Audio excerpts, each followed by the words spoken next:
Chapter 392. The homeless man who was preparing to steal from the burger shop listened to the broadcast with the salesman. Several robbers with black masks and rifles also sat with the bank staff to listen to the shocking news. The truck driver parked his car in the middle of the road.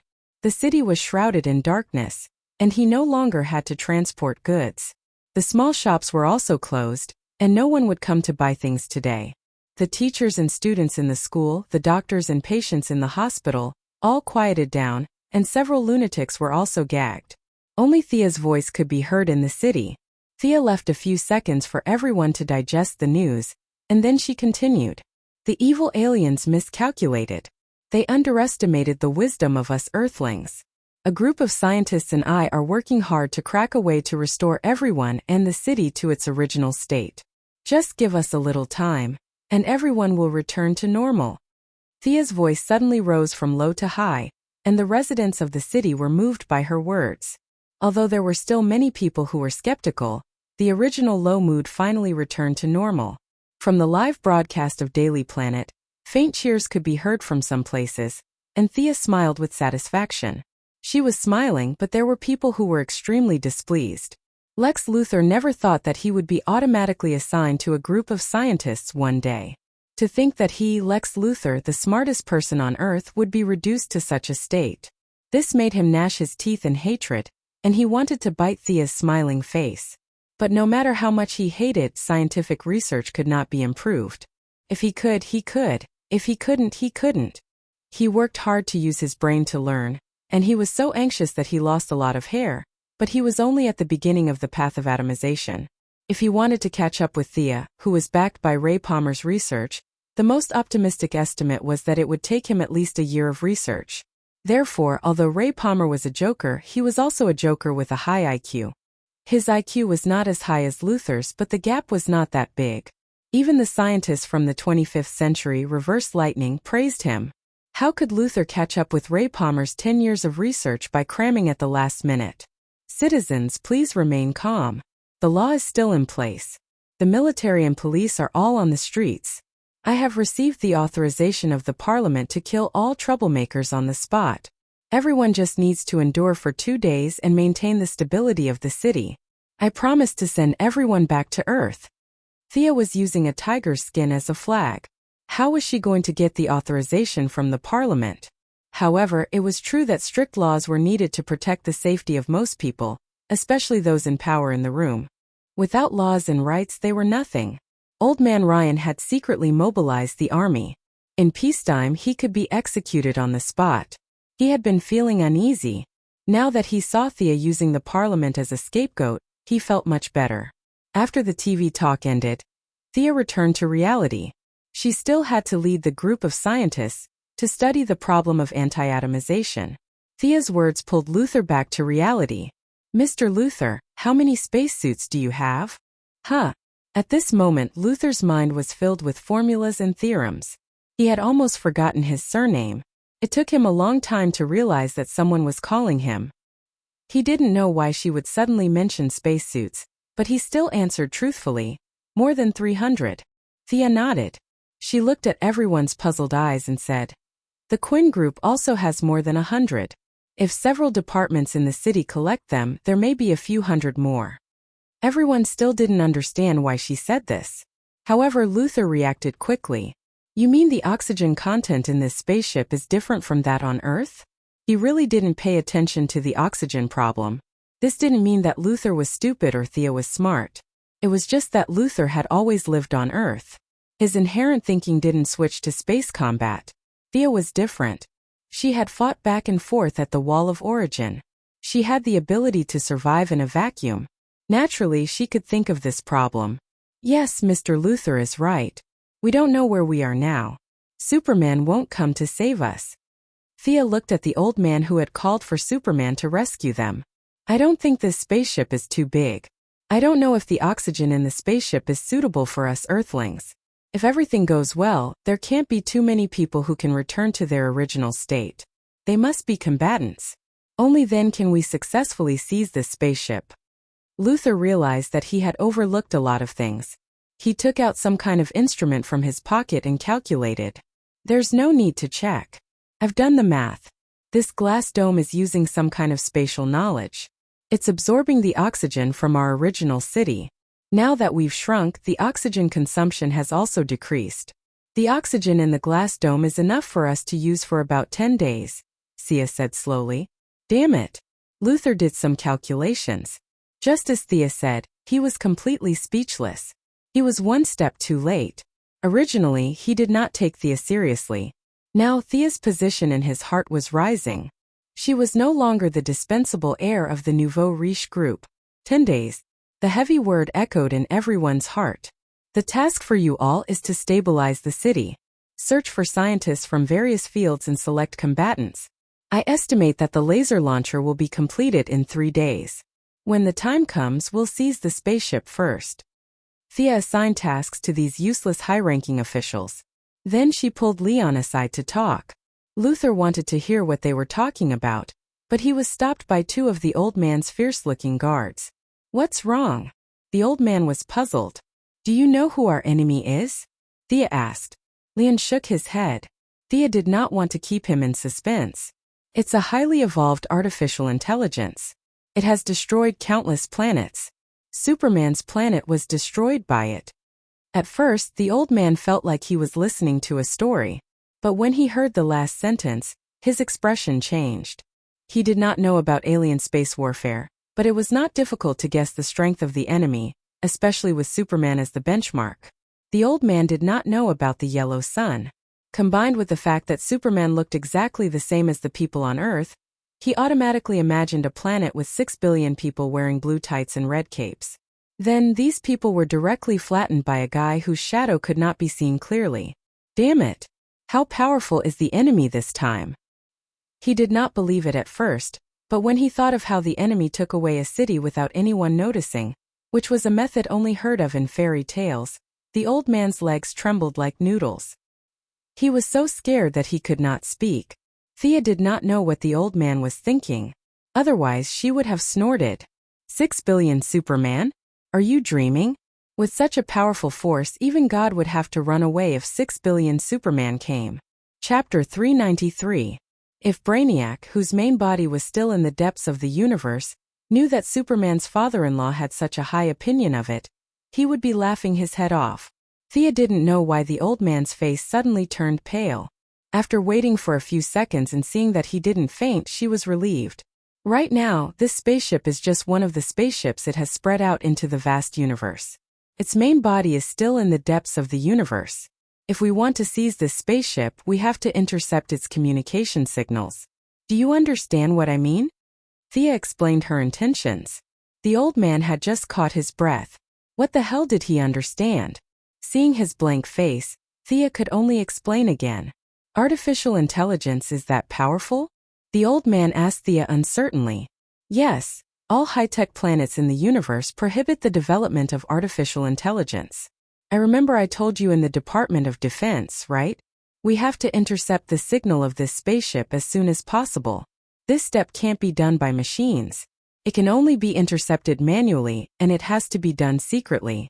I need all the hackers under the control of the military to do this. We can't use civilians.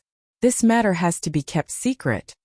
The old man finally understood Thea's general strategy, and felt that it wouldn't be difficult to do. He had already transferred the garrison, so it wouldn't be a problem to transfer a few more imprisoned hackers.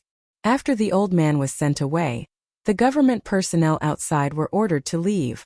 The power supply was limited, and food and drinking water were distributed according to the needs.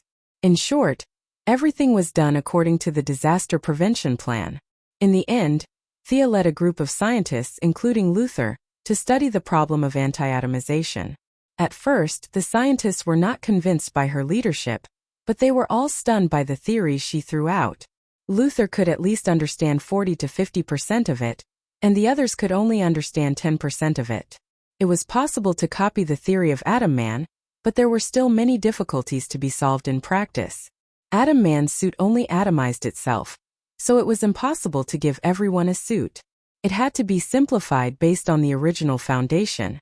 Even after returning to Earth, how to restore Metropolis to its original state was a difficult problem for Sia. The few of them busied themselves for an entire night before finally deciding on a final plan. During this time, Luther had contributed quite a few ideas. This person was actually a very trustworthy person in times of crisis. At dawn, the blueprints were finally drawn. The group of scientists were all exhausted, and even Luther's big brain couldn't withstand the exhaustion of the whole night. He lay on the ground with his eyes staring blankly. These people's physiques are too weak, tsk. Although Thea had not rested for the entire night, her vitality was 1,000 times higher than these ordinary people. She could maintain this intensity of physical exhaustion for a year without rest. This was also the reason why she had been learning so much knowledge in the past few years, and was able to achieve good results in every subject. Leaving the room of scientists to rest, she went out alone to find people to collect various materials. The one with glasses, collect 3 sets of everything on this list for me. The baldy in the corner, take 2 men with you and remove the launcher from the rooftop. Several high-ranking officials were resting, and no one dared to disobey her orders. Countless people were sent out by her to look for things. Fortunately, Metropolis was an international metropolis. No one would make things difficult for themselves in times of crisis. All kinds of requisitions and transfers were finally paid for by the government. Thea herself was not idle. She instructed the technicians to install the equipment, debug the circuit, and write the control system. In order not to arouse suspicion, she went to rest for half a day. The on-site work was handed over to Luther, who had recovered for a while. In this world, including Marvel next door, all people who relied on technological equipment, whether heroes or villains, as long as they did not want to expose their trump cards, would build equipment by themselves. They all had outstanding mechanical processing skills. Here Lex Luthor, Bruce Wayne, next door Tony Stark were all like this. These guys could be thrown into an indescribable country and become technical backbones. All kinds of mechanical processing skills were at the level of proficiency or above. Thea had a good night's sleep. When she woke up, more than half of the equipment had been installed. Have we penetrated the ground under our feet? Thea asked the bodyguard digger. The anti-atomization could not be carried out inside the glass container. They had to go out. However, they could not simply break through the glass container. The air outside was not suitable for human survival. The slightest opening could kill tens of millions of people. Thea's solution was to set up a giant sealed chamber in the center of the city. They would drill a hole from the inside, penetrating the ground of Metropolis and the table where Brainiac's collection was placed. This kind of work was the old job of Quinn's team. All the construction teams in the city were recruited. They were busy for a day and a night. The ground under our feet has been penetrated. The table is almost gone. The bodyguard smiled bitterly. Tens of thousands of people working in shifts to compete with a broken table for a day and a night. This was something he could not have imagined a day ago. Thea was still worried and went to take a look. From her perspective, it was shocking. It was as if a bottomless hole had been punched into the ground. However, those in the know knew that it was just a hole in the wooden table, and it was the thinnest kind. It took another day to drill the hole and assemble the anti-atomization device. That night, Thea gave another speech on TV. The general idea was that the device was ready. Those who wanted to fight the aliens could come to the Daily Planet building to sign up. At first, the citizens were excited when they heard that the device was ready. However, Thea's words calmed them down instantly. What a joke! The first people to be restored would fight the aliens? In the movies, the aliens looked like idiots. No one was stupid in reality. The aliens were definitely stronger than the people on Earth. After half a day, more than a dozen people came to sign up in the big cities. No one fought for the chance to be restored first. Everyone chose to let others fight the aliens. This was exactly what Thea wanted.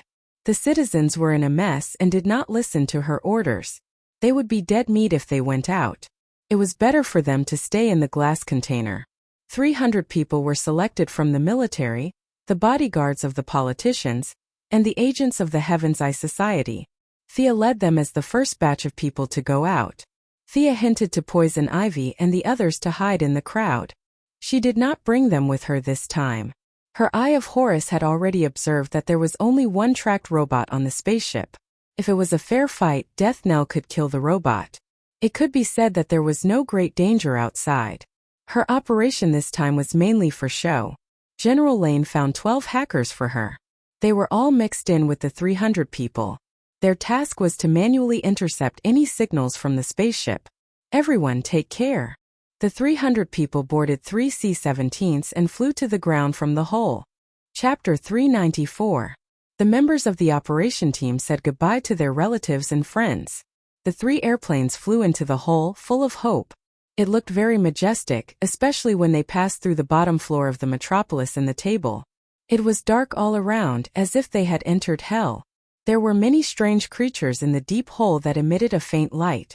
Thea flew in front of the group, and the flashes at the tail of her aircraft pointed the way for the other 2 airplanes. Fearing that these people would be scared out of their wits, all 300 people had told them in advance that nothing they saw along the way was a threat. This was a hole in the table, not a gate to hell. Those creatures were all parasites and microbes. They looked scary, but it was actually because they had become smaller. "Hey, are you scared?" a bodyguard asked the soldier next to him. In fact, the soldier was also scared to death, but could he say that he was scared? In the future, if a certain captain was scared to the point of peeing his pants because of a table, would he still have the face to live? "I'm not scared." The soldier gritted his teeth and said. In fact, most of the people on the 3 airplanes were scared to death, but the atmosphere was so strange that no one had the courage to admit that they were scared. After asking each other and encouraging each other, they finally passed through what they would later call the dark door, which was actually a wooden plank of a broken table. The airplane shook slightly because the air content in the spacecraft was different from the glass cover. Fortunately, the 3 airplanes had been modified and tested in advance, and finally landed on the ground after an hour. Everyone walked out of the airplanes in spacesuits. Thea first arranged a few hackers to start intercepting the spacecraft's signal. She pushed the anti-atomization equipment out of the airplanes. "Who's first?" Thea asked. Everyone looked at each other. Thea saw that no one said anything, and knew that they still didn't believe in this technology that only existed in movies. "Then I'll go first." Thea was afraid that she would become bigger and trample them to death, so she ran away alone for a long time before shouting, "Start!" The big black brother, Digger, aimed the probe at her and pressed the button on the device. An orange light that was almost transparent shot at Thea. Thea instantly grew larger in front of the 300 people, until they could only see her calves when they tried to raise their heads. They knew that the device had succeeded. "Leave 100 people to guard the machine and the cave entrance. 200 people, start the anti-atomization and come with me to seize the ship." Everyone hurriedly started the baptism of the rays while Thea looked around. Brainiac had a lot of things in his collection, and this was just one of the many spaceships he had. The 20 or so bottles contained the big cities of the few intelligent planets near the Milky Way. Some of the cities still had signs of life, while others were dead. "Can these all be released?" It was Lex Luthor who pointed at a pile of glass bottles. He was the only non-combatant other than Thea who was willing to come down. Everyone had a communicator in their spacesuits. Thea pondered his question and said, "Maybe." Luthor was left alone in front of a pile of glass cases to ponder. Thea began to assign tasks. She couldn't say that she had already scouted the spaceship. There was only one enemy on the spaceship, so she still had to go through the necessary search procedures. The spaceship wasn't small. It took 50 soldiers to cover all the paths. The remaining 150 people prepared their weapons and waited for further information. The gravity in the spaceship was lower than on Earth, but it wasn't a vacuum environment. Everyone could enter the battle after getting used to it.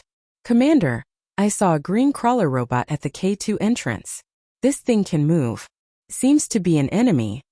These passages were named by Thea. The soldier who found the target couldn't be sure and reported vaguely. Thea asked him to continue tracking and didn't make any moves for the time being. After half an hour, there were no traces of the enemy in the remaining 49 passages. When she felt that the act was about done, she led the troops to the K2 passage mentioned by the veteran.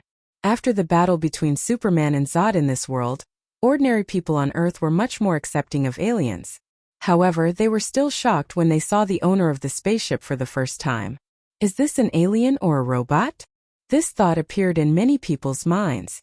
The heavy crawler provided mobility, and its body was densely covered with wires and mechanical bearings. The overall shape of the spaceship was like a giant bug. Countless data lines extended from its body. Its head was in the shape of an inverted triangle, and its two infrared eyes were scanning the surroundings. It found us. Attack. Thea knew that things were not good as soon as she arrived at the scene. These soldiers knew too little about high-tech weapons. Thea found 4 or 5 detection ray devices at the scene. The enemy had already found out that they were being followed, and was obviously waiting for them to fall into the trap. Intelligent artificial intelligence was too troublesome. Thea didn't participate in the battle. She contacted the hackers first. Is there any signal out? Commander, we've intercepted 14 signals. That's 15. The dozen hackers must have suffered a lot in the hands of the military. Their rebellious characters were basically worn out. Continue to intercept. Tell me when you can't hold on. Thea didn't say anything else. If they really couldn't intercept the signals, there was nothing she could do. Gideon didn't dare to take out his gun. Now they could only rely on the hackers to simulate the spaceship signal and intercept it manually. To deal with an alien that they didn't know the depth of, and to avoid damaging the spaceship, more than 100 M4A1s opened fire at the same time except for Thea and Luther, who were armed with rifles. Amidst the roar of the bullets, the robot calmly lit up its energy shield. The rain of bullets slanted and caused ripples on the energy shield, then disappeared without a trace. Use grenades. Thea continued to order. More than a dozen soldiers with grenade launchers aimed at the target at the same time and pulled the trigger. The rifle grenade with a tail flame hit the robot's energy shield. The power of the explosion caused a large amount of electric sparks to surround the robot. It was obvious that the robot's energy shield had a hard time withstanding these attacks. Papa! Papa! Humans were afraid of damaging the spaceship, but the robot didn't have such scruples. Flames flashed under its tracks, and 4 rockets were fired rapidly. The target was the crowd. At the same time, its mechanical arms changed rapidly. In a dazzling movement, 2 mechanical arms turned into gun barrels as thick as a child's arm. 2 ghostly blue lasers shot out from them. Digger used the freeze gun. The freeze gun was very troublesome to make. Thea only made 3 of them. Moira and Felicity, who didn't have much attack power, each had 1. The black man, who was her bodyguard, also took 1. As long as it wasn't used often, the radiation wouldn't be too high. The black man was very excited to be back on the battlefield. He was full of a sense of mission. His tall body rolled forward and sideways, gradually approaching the robot. When the soldiers on the other side attracted the robot's attention, they jumped out and pulled the trigger of the freeze gun to the end. They aimed at the front and fired. Chapter 395. The robot was extremely sensitive to energy. It immediately determined that Digger was the biggest threat to it. The muzzle aimed at the soldiers quickly turned. Unfortunately, it was still a step too late. A large amount of frozen gas was aimed at the ground under its tracks. Its body could be protected by the energy shield, but the ground under its tracks could not be protected. The absolute zero air froze the area a few meters below its body. Attack. Continue to fire. Its energy shield won't last long. Thea gave the black man a thumbs up for his battle wisdom. The robot had lost its mobility and was now a target. There were more than 100 people and they could easily kill it. As if he did not want her people to be in the limelight, Luther winked at the secretary, who followed him out. The secretary took out a lot of parts from the huge backpack behind her. Her movements were extremely fast. Dozens of parts were deftly assembled by her hands. In less than 30 seconds, a strange-looking gun was formed. The secretary picked up the black gun with force, and the 2 parallel rails flashed with dazzling electric light. Electromagnetic gun? Electromagnetic gun? Thea instantly understood the principle of the weapon and nodded slightly. The secretary aimed for a moment, waited for the electromagnetic gun to run, and then pulled the trigger. Thea's powerful dynamic vision could only see a black cylinder. It was pushed by the electromagnetic force and slammed into the robot's energy shield. The cylinder was pushed by the huge kinetic energy, and the orange energy shield lit up. The 2 sides were in a stalemate for a second. The robot continued to provide energy. Unfortunately, in the face of such a small amount of damage, its defense was too weak. Even if its total energy value was much higher than the electromagnetic gun, it was useless. With a gotcha sound, The electromagnetic cannon pierced through the protective shield. The cylinder's momentum did not dissipate and directly hit the robot's torso. Unfortunately, it had already penetrated the energy shield, so its kinetic energy was exhausted and did not cause any damage to the robot. However, this was enough. Everyone's bullets rained down on the robot's head. The artificial intelligence also began to fight back. Infrared aiming, dynamic capture, 360-degree shooting. Few people who were targeted by it could survive. The black man with the freeze gun threw a grenade. The grenade did not explode, but turned into a large net with a lot of electric arcs in the air. Thea got the idea from the black manta ray beating up the Sea King with a giant net. It was especially useful against enemies with thick skin. The electric net covered half of the robot's body, and the electric arc instantly penetrated a large number of complicated and precise parts in the robot's body. Diggle continued to charge forward. His frost gun destroyed one of the robot's launch tubes, but he was also shot in the arm and was forced to retreat. The secretary wasn't having a good time either. She was being chased by laser weapons and all sorts of missiles. It had to be said that her skills weren't weak. She had to dodge and maneuver desperately to escape the robot's maximum shooting range. The price she had to pay was that her electromagnetic cannon was destroyed, and her shoulder was injured. As for Mr. Luther, when he ordered her to shoot, he ran in the opposite direction to Thea's side. The two of them looked at each other and smiled brightly. As for what they were thinking, only they knew. There was no need for the two of them to supervise the battle. The soldiers and bodyguards at the scene fought bravely. After all, this was an immobile enemy. There were more than 100 people fighting against one. No matter how bad their morale was, it wouldn't be too bad. Send out interference messages. Thea ordered the hackers to create some trouble for Brainiac.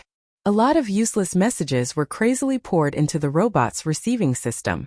Hundreds of windows popped out in a second, garbled emails, inexplicable installation packages, and all sorts of things that were not viruses but were better than viruses were all thrown over. This method was useless against low-level AIs. There was a language barrier and different coding methods. However, it was perfect against Brainiac. Every time this guy went to a planet, it would scan the knowledge of the other party. Could read all these junk messages. Even though Brainiac quickly chose to intercept the message bomb, part of its calculation was still taken up. This was reflected in the fact that its aiming and firing movements were slowed down by 20% during the battle. The soldiers seized this opportunity and fired hundreds of guns at the same time. The opposing robot didn't back down. Even though one of its launchers was destroyed and it was harassed by the junk messages, its firepower wasn't any weaker. All sorts of laser beams were aimed at the soldiers. For an AI, there was no such thing as marksmanship. Once it found a target, it would simulate the target's movement and fire. When the heat reaction disappeared, it would move on to the next target. If the heat reaction didn't disappear, it would continue to fire. Thea hid behind cover and watched. She didn't intend to help at all. One had to know that this was only one of Brainiac's billions of clones in the universe. Perhaps to balance the universe's energy levels, this clone had the lowest calculation ability and the weakest weapons. Even such a low-level robot was able to beat the elites of the metropolis. It swept across the universe and destroyed Krypton. Brainiac lived up to his reputation. The Black Man and the Secretary's spacesuits were damaged, but their breathing devices were fine. After some bandaging, they entered the battlefield again. The frost gun and the electromagnetic cannon that the Secretary had reassembled played an important role in restraining the enemy. Yes, restraining. The two of them weren't stupid. They knew that the enemy had a very sophisticated attack system. The advanced weapons in their hands attracted a lot of attention, so they didn't dare to stand out too much. The Black Man and the Secretary cooperated a few times and had a tacit understanding with each other. The two of them made full use of the robot's energy detection system. One of them attacked from the south and the other from the north. One of them attacked from the south while the other attacked from the opposite direction. The robot's weapon spun 360 degrees twice, but it still couldn't determine which one was more threatening. This rare opening was seized by the soldiers, and a rain of bullets rained down on them. The grenade launchers did not stop firing either. Incendiary bombs, armor-piercing bombs, and sulfuric acid bombs were all fired regardless of whether their attributes were right or not. The robot was really good. Faced with a barrage of attacks, it calmly responded. It took the bullets head-on and activated part of the energy shield selectively. However, there were too many people attacking it. Its body was riddled with holes. The AI inside the robot started to calculate crazily. It abandoned the damaged parts and replaced them with new ones. The weapon system and defense system were reassembled, and the robot was reassembled in the rain of bullets. Unfortunately, a good tiger couldn't withstand a pack of wolves. Every time it was reassembled, its body shrank by a third. Its original 5-meter-tall body quickly shrank to 3 meters, 2 meters, 1 meter. Finally, after 9 minutes of exchanging fire, the robot's mechanical tentacles were all broken. The inverted triangle's head was finally blasted in half by a grenade. The orange electronic eyes flickered twice before finally extinguishing. Thea's side lost more than 30 soldiers. Only a few were injured. The enemy's attacks were too lethal and too fast. Other than a few good fighters, most people were dead if they were targeted. The battle was over, but no one dared to show up for a while. No one knew if the robot was dead or not. Chapter 396. The scene was stagnant for a full minute before a few brave soldiers walked over and searched among the wreckage of the robots to see if there were any spoils of war. "Miss Quinn, don't you want to go take a look?" Luther asked Thea, who was far away from the battlefield. "After you, Mr. Luther." Thea wouldn't go over. She could tell if someone was dead or alive, but without Gideon's scan, she couldn't be sure if they were still alive. Thea couldn't go over, but she could command the others. "Abby, cut the red line on the wreckage that looks like an arm." "Joe, do you see the metal box in your left hand? It's probably an energy block with a weak yellow light. Take that off." "Pearl, that thing at your feet is dangerous. Kick it away." With her rich knowledge of mechanical engineering, Sia pretended to command the group of people to dismantle the wreckage from afar with a pair of binoculars. No one objected. In their eyes, Thea was a typical scientist. It was normal for her to command from afar. They didn't know that Thea, a scientist, could kill hundreds of these robots in seconds. In the eyes of the soldiers, Sia was a beautiful woman, a rich woman, a scientist, and a leader. With so many halos around her, they didn't expect her to have much combat power. It was already very precious that she could go through fire and water with them. Everyone was under her command, and no one complained. Weapon system, communication system, energy supply. These should be enough, right? What do you think, Mr. Luther? Thea commanded with her binoculars. The robots on the ground were dismantled even more. She muttered a few words in a low voice before turning around to ask Luther. Now that everyone was in the same boat, Luther naturally wouldn't oppose her. He observed carefully and gave a few suggestions. Thea accepted all of them. She and Luther were now the kind of robots that could assemble. They couldn't assemble, but they could dismantle. It was still very easy. The principles of science were basically the same. No matter how amazing Brainiac was, he didn't have the love power generation technology. Now that the only enemy had been dealt with, everyone searched the spaceship twice. After confirming that there were no more enemies, they returned to the collection room and selected another 300 or so people. General Leon wanted to stabilize the situation in the city, so he gave the opportunity to his daughter to recover. Because of the one-day trip on the Kryptonian spaceship in the original timeline, it was messed up by Thea in this timeline. Now that she was in an alien spaceship, it could be said that this was Louise Leon's first contact with an alien civilization. She was extremely curious as she touched and looked around. 70% of the politicians had returned to normal. They rejoiced with each other and swore to themselves that they would never come to the metropolis to participate in the damned anti-Superman convention again. More than 10 scientists were also pulled out. This was their first time coming into contact with an extraterrestrial civilization, and they were extremely excited. The spacecraft's power system, shell materials, and energy weapons were all the focus of their discussion. The entire procession was very quiet. Only their chattering could be heard in the comms channel. At first, Thea refrained from interrupting, but later she could not help but pick out some things that were similar to the current technology on Earth and tell them about it. She had seen more spaceships than these scientists had seen living people. This spaceship's technology was very advanced, but it was only above average in the universe. After all, Earth was too remote, and Brainiac would not use an advanced spaceship to come to this area. Because of the success of the anti-atomization project, The scientists had already accepted Thea as one of them. They all humbly asked her for advice. 3 correct sentences for wrong sentences and the rest was nonsense. Thea blindly answered their various questions while leading the way to the main control room. This was not because she had foresight, but because a few military hackers had found this place by following the signal source. Pretending that she did not know how to operate the spaceship, Thea took out a tablet and recorded all the things that looked like words on the spaceship. She ran around with a group of scientists and used a few hints. After a series of brainstorming sessions, a simple operating manual for the spaceship was officially produced. First, adjust the oxygen content on the spaceship to Earth's level. Then let's see how the synthetic food is made. We have grown bigger, and we don't have enough food. Let's see where we are. Are we in the Milky Way? What's the speed of this spaceship? Thea found a box and sat on it. She had become more and more adept at commanding people. A group of scientists and politicians did not know what to do, and no one complained when they were commanded. They each used their own brains to study the functions of the spaceship, according to the operating manual. The oxygen problem was easy to solve. They just had to set it according to Earth standards.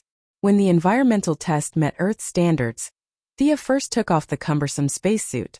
This spacesuit was a life-saving equipment for others, but for her it was purely a prop. She did not want to wear it for even a second. Seeing her role model, everyone took off their spacesuits one after another. A few leaders heard that there was no food on the spaceship, and they were not afraid of the trouble. They asked a few soldiers who had not recovered to their original state to deliver food to them through the glass container.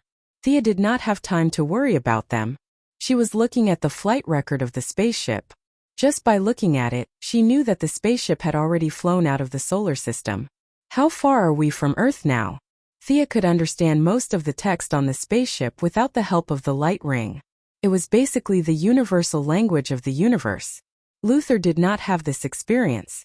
He was a pure earthling, but he was also very good. He had a photographic memory and memorized all the symbols. He even guessed about 60 to 70% of the text on the spaceship. At this time, he saw Thea frown and quickly asked in a low voice. Thea looked back at this guy, hesitated for a moment and told him the truth. According to the flight record, converted to Earth's distance units, we are about 1.5 light-years away from Earth. Luther was speechless. 1.5 light-years did not seem like a big number, but the diameter of the solar system was only 0.003 light-years. This distance was endless. This spaceship can't take us so far away in such a short time, right? Does it have warp equipment? Something like space travel. A few senior officials were celebrating with champagne in the distance. The practical scientists were all nearby studying the structure of the spaceship. Now that they heard Thea's words, they were a little dizzy. A fat old man with round eyes asked, "Professor Stein." Thea was the first to speak. This fat old man was none other than one of the Firestorm duo on the Waverider. It was just that at this time he was not Firestorm yet. He had just met Thea yesterday. Thea was initially quite surprised that this big shot in physics was also in the metropolis. She only heard that he was here to attend some conference.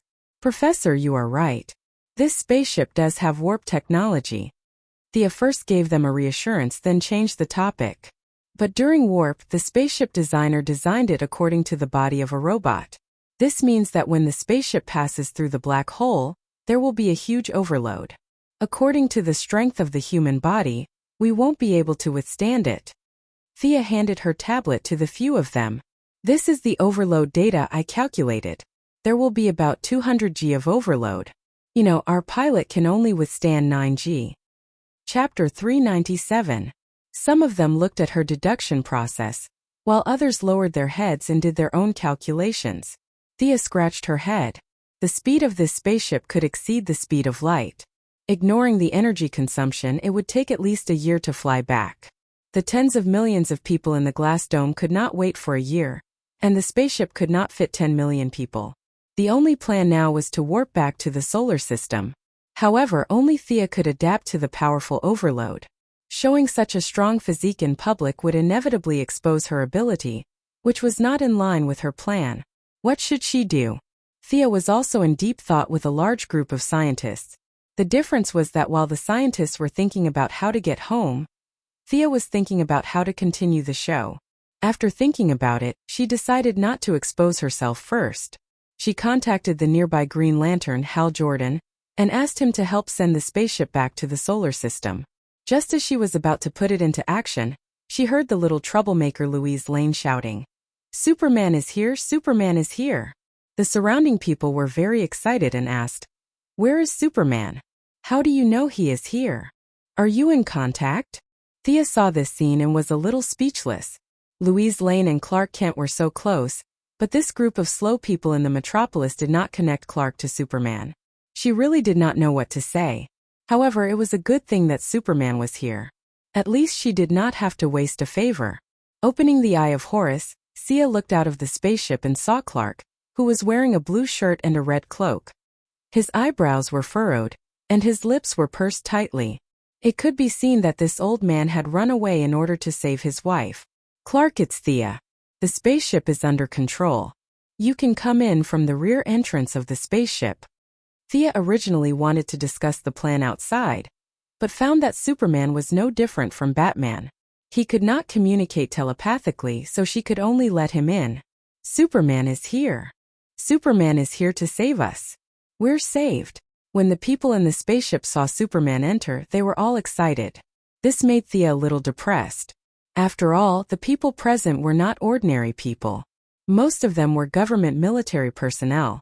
60% of them were people who usually peed their pants when they heard Superman's name. Now that they were so supportive of Superman, it could only be said that Superman's reputation had been maxed out. "You're unhappy too, aren't you?" Only Lex Luthor would speak in such an eccentric manner. According to his heart, he would rather fly back to Earth directly than accept Superman's help. He, who was originally unhappy, noticed a trace of unhappiness on Thea's face. This kind of expression had appeared on his face many times over the past year. It was the kind of expression that would appear on Superman's face even after working hard for half a day. He, who was in the same boat, felt much better now. Luthor used his chin to point at Superman, who was surrounded by people. A perfect alien with a godlike character. People only worship strength and ignore wisdom and knowledge. Thea did not comment. She pretended not to know him and introduced the situation to Superman. Superman completely understood why she hid her true identity. In his opinion, Earth heroes like Thea and Batman did the same. They usually used one identity and another during battle. It was not a big problem. After listening to Thea's explanation, Superman said without hesitation, "I'll push the spaceship away. Can you do it?" Thea secretly asked him telepathically. Superman could not directly reply to her, so he just nodded slightly. Thea thought about it and could not think of a better way. At worst, she could use the light ring to replenish him with some yellow energy. After instructing Superman to prepare in space, Thea began to calibrate the position. Brainiac did not care about Earth at all. It did not keep Earth's coordinates in its spaceship. Thea had to calculate Earth's position. Brother Superman was similar to Diana in the original space-time. He clearly had the ability to travel through space, but he stayed on Earth for decades. Superman came so quickly this time because he relied on Louise Lane's locator to find her. Otherwise, he might not be able to find her even if he searched for her all over the universe. After calculating the position, the engine ignited and started. The spaceship emitted a huge tail flame and flew towards Earth at the speed of light. Superman waited for a while until the spaceship's speed reached its limit.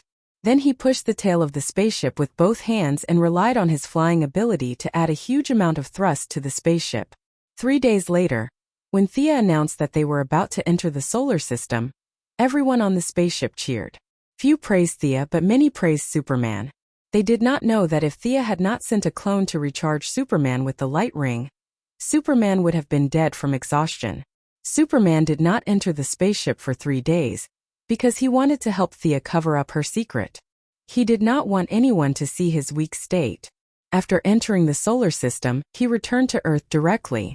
The few core members of the anti-Superman committee did not know the inside story. They were even more afraid of Superman, who had limitless stamina. "We will enter Earth's atmosphere in 3 minutes. Begin deceleration." Thea trained a group of scientists to be spaceship pilots. Several old men in their 50s and 60s were used to her command. They began to prepare for landing in a flurry. When they entered the solar system, the first person to contact Earth was Luther. This guy had even launched his satellite into Jupiter's orbit. Following that, several military bigwigs and Thea also received feedback from their respective satellites. They contacted their subordinates and superiors respectively. Fortunately, the melodramatic scene of being attacked by a nuclear bomb did not happen. Thea's superior was naturally Comrade Moira. She probably knew what she was capable of. She had not heard from her for a week, but she was not very worried about her. She just said that she would pick her up at the scene and bring her a big surprise. A big surprise? What the hell was that? Thea did not understand, but there was no time to think about it. Before the spaceship entered the atmosphere and landed, Minister of Defense General Swanwick eagerly boarded the spaceship in a special plane. This spaceship is intact? The moment they met, the African minister pulled them into a small meeting. Before they could even sit down, he impatiently asked. The small meeting was really small. There were only 4 people, including Thea. They were all personnel who knew her true identity. Faced with the minister's question, the generals all looked at Thea. They could not help it. They were not as capable as Luther. Learning a foreign language that had nothing to do with Earth's language in the blink of an eye? It was too difficult for these old men. The damage is not serious. The weapon system and propulsion system are all intact. However, I don't recommend the military dismantle it. Why? The minister asked, puzzled. This is Brainiac's spaceship. The spaceship is only temporarily blocked. I can't guarantee that there are no other communication devices in the spaceship. You must know that this is a top-level artificial intelligence that has destroyed countless planets. Its technology is far beyond our understanding, Thea said very seriously. The minister was helpless. Previously, the Krypton spaceship was almost smashed into pieces. The military had been busy for a year but did not manage to get anything good. Now that they finally had an intact spaceship, it could not be moved. However, he still asked with uncertainty, is this Brainiac that you mentioned really that powerful? Yes. The guards on the spaceship this time are only one of its countless clones. In order to kill it, we sacrifice more than 30 warriors. It can make billions of robots like this. Once it gets serious, no planet in the universe can stop it. Thea had to break their fantasy. If Krypton could not stop it, it was even more impossible for Earthlings to do so. Chapter 398. The African minister scratched his head. In the end, he could only put the matter aside and restore the metropolis to its original state. In the week that they disappeared, the entire world's media went crazy. They could not cover up the disappearance of such a large city even if they wanted to. The other big countries said they were concerned, but they were actually enjoying the show. Thea thought about it, then called the minister to one side and whispered a few words to him. What? There are aliens in the spaceship? How many are there? General Swanwick was shocked. He was not happy at all as a minister. He spent his days wandering around the aliens. Those who did not know better would think that he was in charge of Earth's affairs with the aliens. Thea did a rough calculation. There were more than 20 glass domes, and the same number of alien cities. Although many life forms died due to environmental problems, there were still a few alien races that had strong vitality and persevered. They only lacked atomized equipment. About 100,000? Thea said uncertainly. Seeing General Swanwick's bloodshot eyes and trembling lips, Thea continued to explain. They are all cities that were taken away by Brainiac's spaceship. I took a look and they are all life forms in the nearby star systems. They are all intelligent life forms, and their technological level is about the same as ours. No, this is too big. Even the president can't make a decision. I'll report it. Let the people who should be worried think about it. The minister thought about it and knew that this matter involved too many people. He did not dare to make a decision and had to report it. Thea did not have a choice. Breaking the glass domes and letting 100,000 aliens die was a little cruel. Other people aside, Superman had been on a spaceship before. If he knew that Thea and the government had killed 100,000 aliens, he would immediately turn evil. The minister did not think too much about it. He just felt that killing 100,000 intelligent life forms with a single order was not in line with his morals. However, he could not just leave them be. As for how to deal with these people, he would leave it to the higher-ups to discuss. Thea didn't know that her casual suggestion made the president call for a meeting of the top 5 that very night. All kinds of advisors, think tanks, international experts, and former leaders gathered and discussed behind closed doors for 7 days. They still couldn't make up their minds whether to execute, expel, or take her in. Of course, this was a story for the future. Thea was very busy at the moment. The AI could easily take away the city, and she wanted to put it back in its original state. This required a lot of calculations, including the city plan, spatial coordinates, and the angle of anti-atomization. There weren't enough scientists on the spaceship, including Luther, so they urgently gathered the world's renowned scientists to calculate. Thea's old acquaintances, Dr. Sarah Stone from the Red House Laboratory, Reverse Lightning from the Advanced Technology Laboratory, and Psycher were all forcefully pulled over by various organizations to help, regardless of whether they were willing or not. After working for a day and a night, the results were finally out. Connect to the glass dome of Metropolis. Coordinates confirmed. Airspace is prohibited in this area. Activate the space stabilizer and equalizer. After a series of complicated instructions, Thea checked that there were no errors before giving the final order. Activate the anti-atomization ray. Different from the anti-atomization equipment they were researching, the built-in ray of the spaceship was at least 200 years more advanced than the equipment they had developed. A colorful ray shone into the glass dome, and the moment it shone, the space displacement was activated. The displacement coordinates were calculated by Thea and the others.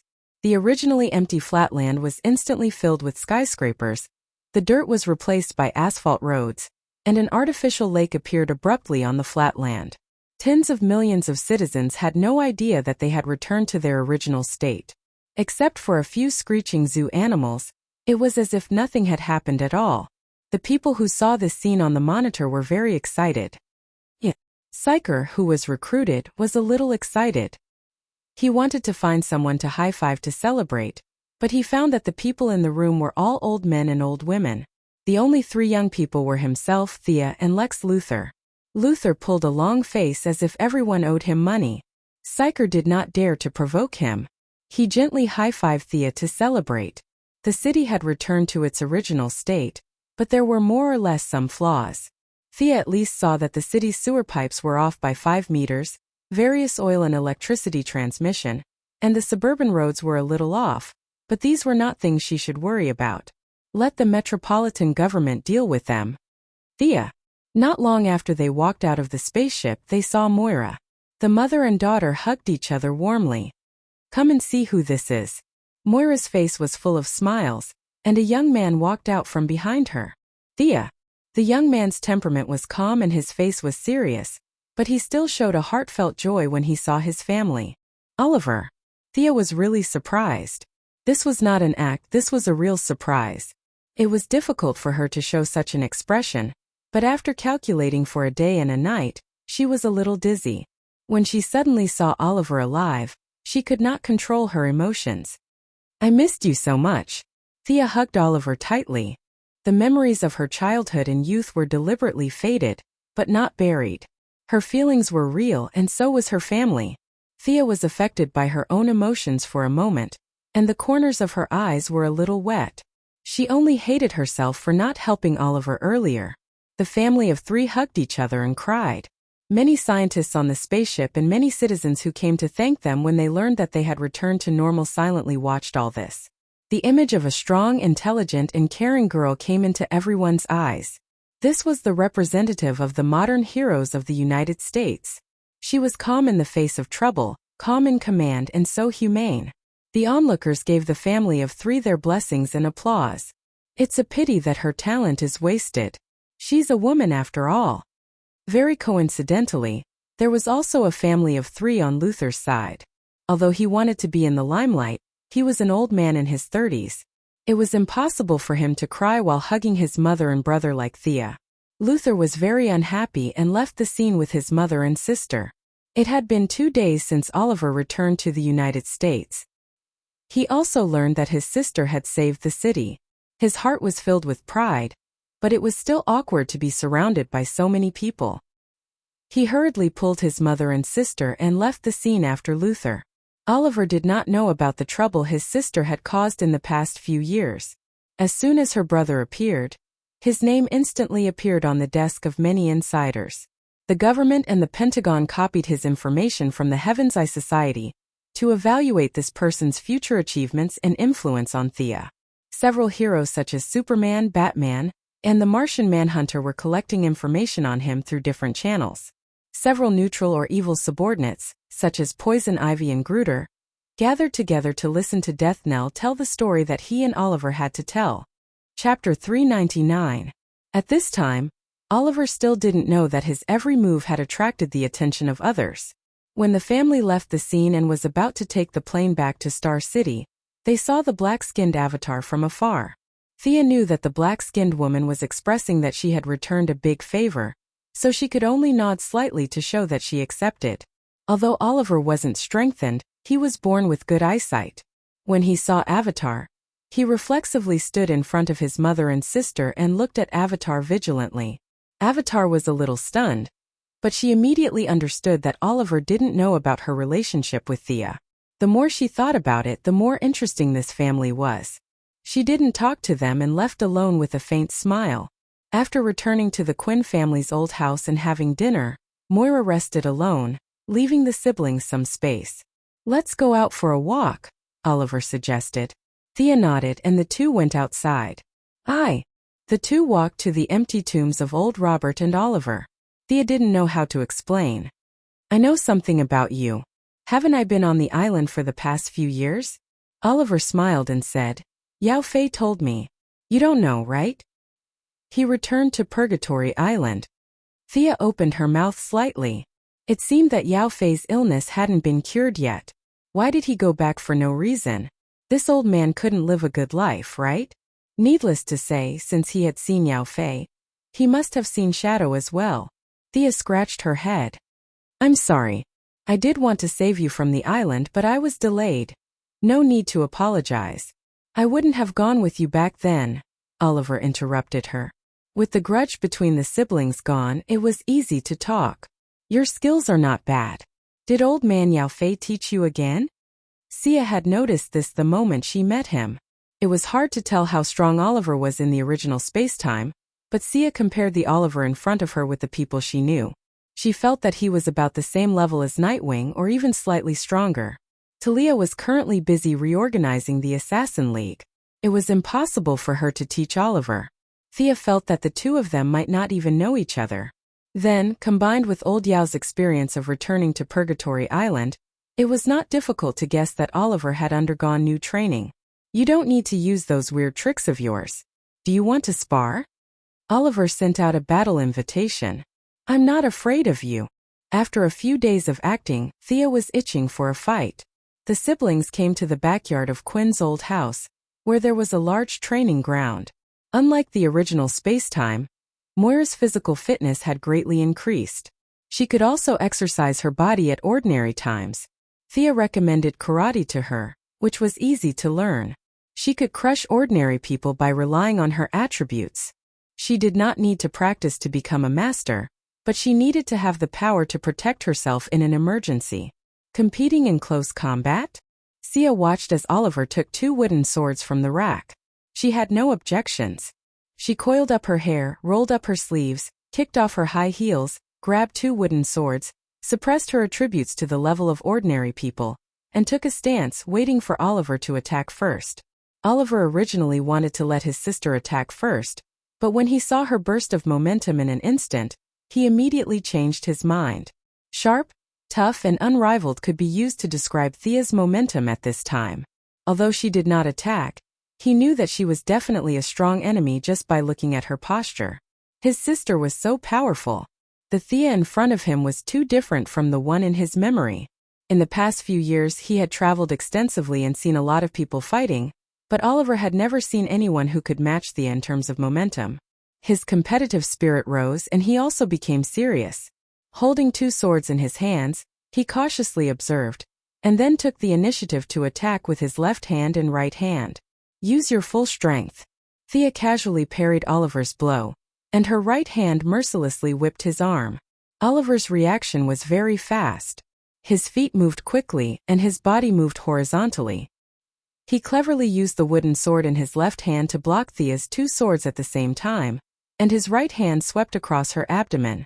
Thea stomped on the ground and jumped back a step. At the same time, her body turned lightly in the air, and her wrist slashed across Oliver's body. The brother and sister exchanged more than 10 moves with speed, and Thea was a little surprised to find that she did not have much of an advantage. Oliver's close combat was taught by Death Knell, but unlike Death Knell, who had a fierce fighting style, his personality was not so aggressive, and he was more inclined to defend and attack. While his defense was tight, his attacks were also very sharp. At this time, Oliver had not yet reached his peak, but he already had some of his own fighting style. It was not impossible for him to catch up to Batman in the future. Thea felt that her brother's attacks were not bad, but Oliver was shocked by her. That day on Purgatory Island, Thea had mostly used magic to deal with the three of them. Oliver really did not know that his sister was so skilled. At this time, Oliver had already surpassed Death Knell's old teaching, and had his own understanding of fighting. But no matter how he changed his moves, he could not break through Thea's defense. Thea sensed Oliver's competitive spirit, and secretly laughed. She did not want to beat her brother on the first day they met. After all, they grew up together, and their relationship was much deeper than Tommy's. In order to save Oliver's face, Thea secretly lowered her speed by 20%. At this time, Oliver was finally able to keep up with her attacks, and the two of them exchanged more than 10 moves before stopping. Thea finally confirmed her judgment. Oliver's close combat was similar to that of a Nightwing. Considering his outstanding talent for long-range attacks, he, with a bow and arrow in hand, was only second to Madame Shiva and Batman among ordinary people. He was slightly stronger than the Nightwing Talia. The siblings had no interest in continuing the fight, and strolled on the back mountain covered in leaves. What exactly is magic? Do you know, Constantine? Oliver deliberated for a moment, and asked a question that had puzzled him for a long time. Magic is an energy application that ancient humans summed up from the demon language and various otherworld creatures to find the truth of the world. Why? Did you meet Constantine? I don't know him, but I know that this person has a bad reputation and is not a good person. Thea was puzzled. Oliver should not know Constantine. Hearing his sister's evaluation of Constantine, Oliver thought of something and smiled bitterly. He is indeed a bastard. I met him on Purgatory Island. At that time, he was looking for a magic ball. Horus Magic Ball? Thea was shocked. Oliver nodded, as if that was the name. Thea's heart was in turmoil, and she did not say anything. She took the magic ball, traveled to 1918, and gave it to Madame Xanadu. Could it be that Madame Xanadu buried the magic ball on Purgatory Island after that? After circling around, the magic ball still ended up in Constantine's hands, and Zakong still knew Oliver. Fate's adventure was evident. Chapter 400. That night, Sia called Oliver and Moira together and gave them the super gene optimization fluid that she had developed. She also explained the usage and matters that they should pay attention to. She also gave Oliver the diluted god's blood that she had prepared before. As for how he planned, that was his own business. If he had to reject supernatural forces like Batman, Thea had no other choice. She couldn't press his neck and give him a shot, right? Everything was voluntary. The opportunity was given to him, and the choice was entirely up to him.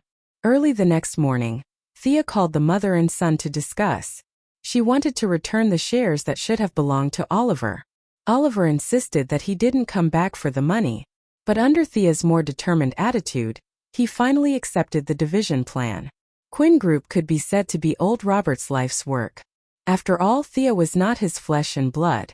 Now that Oliver had come back, it was reasonable to return his share to him. Moreover, Thea had already obtained her doctorate. The transformation of the new group into a high-tech group was a matter of fact.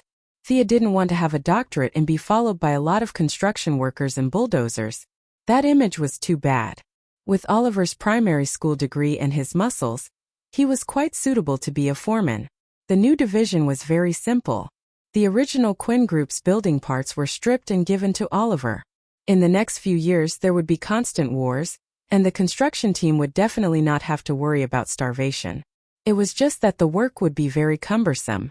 After getting rid of the construction part, only the new R&D department, the medical department, and the new polymer compound department were left. Thea's wealth, which was originally close to Luther and Batman's, was cut in half. However, the staff was reduced by 90%, and the troubles were reduced by 70%. I'll let Oliver worry about the construction industry in the future. After 2 days of relaxing and happy days, the debate at the 5 permanent shareholders meeting finally spread among the higher-ups. Thea was urgently summoned to the Bat Cave. The P5 held a national meeting. Thea and the other heroes held a small meeting in the Bat Cave. Superman, the Martian Manhunter, Thea, Diana, and the landlord, Batman. There were exactly 5 of them. Thea had originally wanted to introduce the Martian Hunter and Diana to each other, but she did not expect that the 2 of them not only knew each other but were also quite familiar with each other. Come to think of it, it wasn't surprising. The Martian Hunter had been on Earth for 200 years, and Diana had also been in the modern world for more than 100 years. It was normal for them to know each other. Everyone, the Big Five, has been discussing the hundreds of thousands of aliens for 3 days. What do you think about this matter? As the convener, Batman was the first to speak. Let's heal their bodies first. I only glanced at them at that time. Many of them are already very weak. Superman was the first to speak.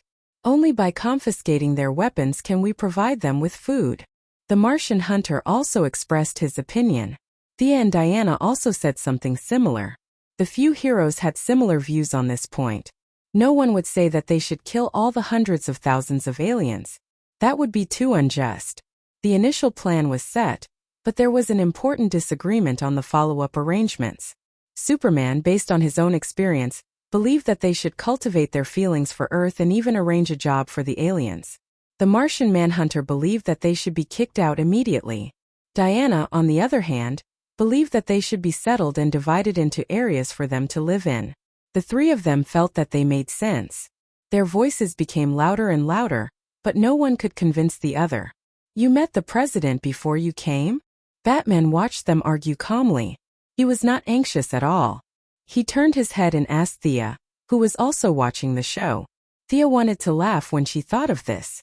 Mr. President actually thinks that we should settle the aliens in Afghanistan and withdraw the US military. I'm dying of laughter. Batman snorted. You're going to New York tomorrow.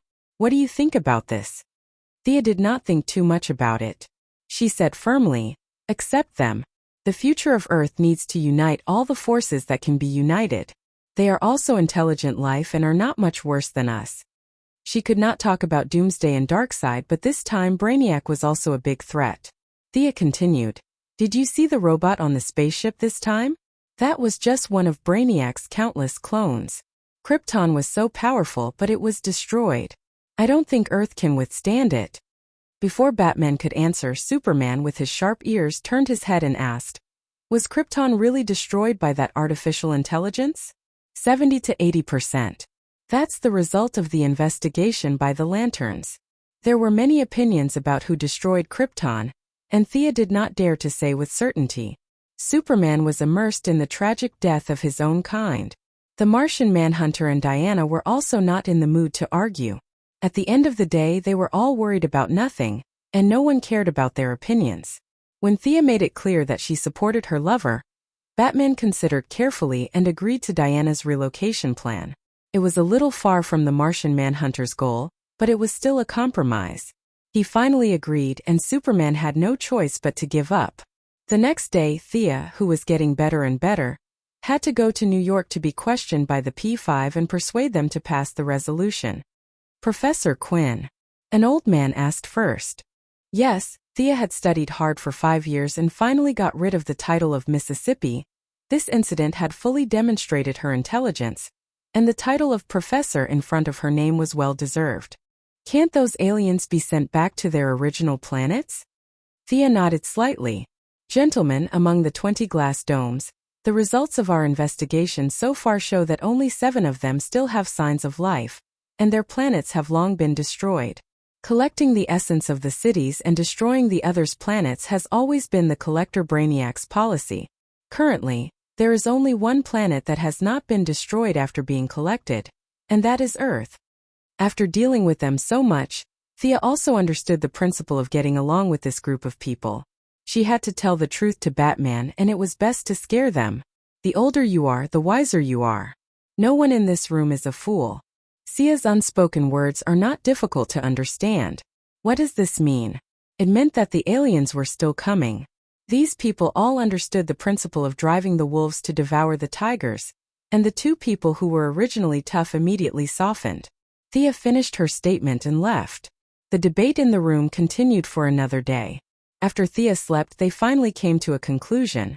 They would be concentrated in the desert of Nevada, and a coordination and supervision committee would be set up to solve all the conflicts between the aliens and the Earthlings. The main person in charge would be Professor Thea. What was this? Thea was a little amused. A real-life version of Area 51? Chapter 401. The first thing Dr. Thea did after taking office was to set up a team of guards and coordinate the relationship. How to coordinate? By talking. The committee must have its own armed forces. After a few discussions, the maximum number of guards was set at 5,000. This would be the armed forces under the committee's control. Thea finally had some visible armed forces. After all, there was a limit to the bodyguard team. 100 people was already too much, any more would be inappropriate. Now that she had received official approval, Thea directly cleared more than 500 people from Death Knell's dark forces and joined the guards under various names. These people would be the backbone for a long time in the future. She did not let go of the few alien cities on the other side either. She found a city with the largest population, and Sia and Fiora mixed in with the atomization. She brainwashed a few leaders and made up a story that Fiora had fallen to another planet after leaving Earth, and was later kidnapped by Brainiac. The future management committee would have 7 seats. The alien cities would choose 3 representatives to occupy 3 seats, and the Earthlings would occupy 4.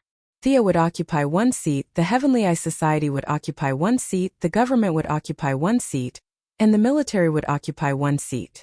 Thea wanted to strengthen her voice. She wanted to rope in a few representatives on the surface and mix sand with the aliens behind their backs. She wanted to have this armed force firmly in the palm of her hand. There were many restrictions, but the benefits were also great. Other than nuclear bombs, all weapons could be installed. In order to prevent the aliens from having any special abilities, the Heavenly Eye Society also provided a portion of their secret black technology to support the committee. Anti-gravity miniature plastic energy network, electromagnetic signal isolation cabin, quantized cage. Both Amanda and Steve Trevor of the Heavenly Eye Society were quite cunning. They slightly twisted the decision of the higher-ups and provided Thea with defensive equipment. Of course, Thea did not agree.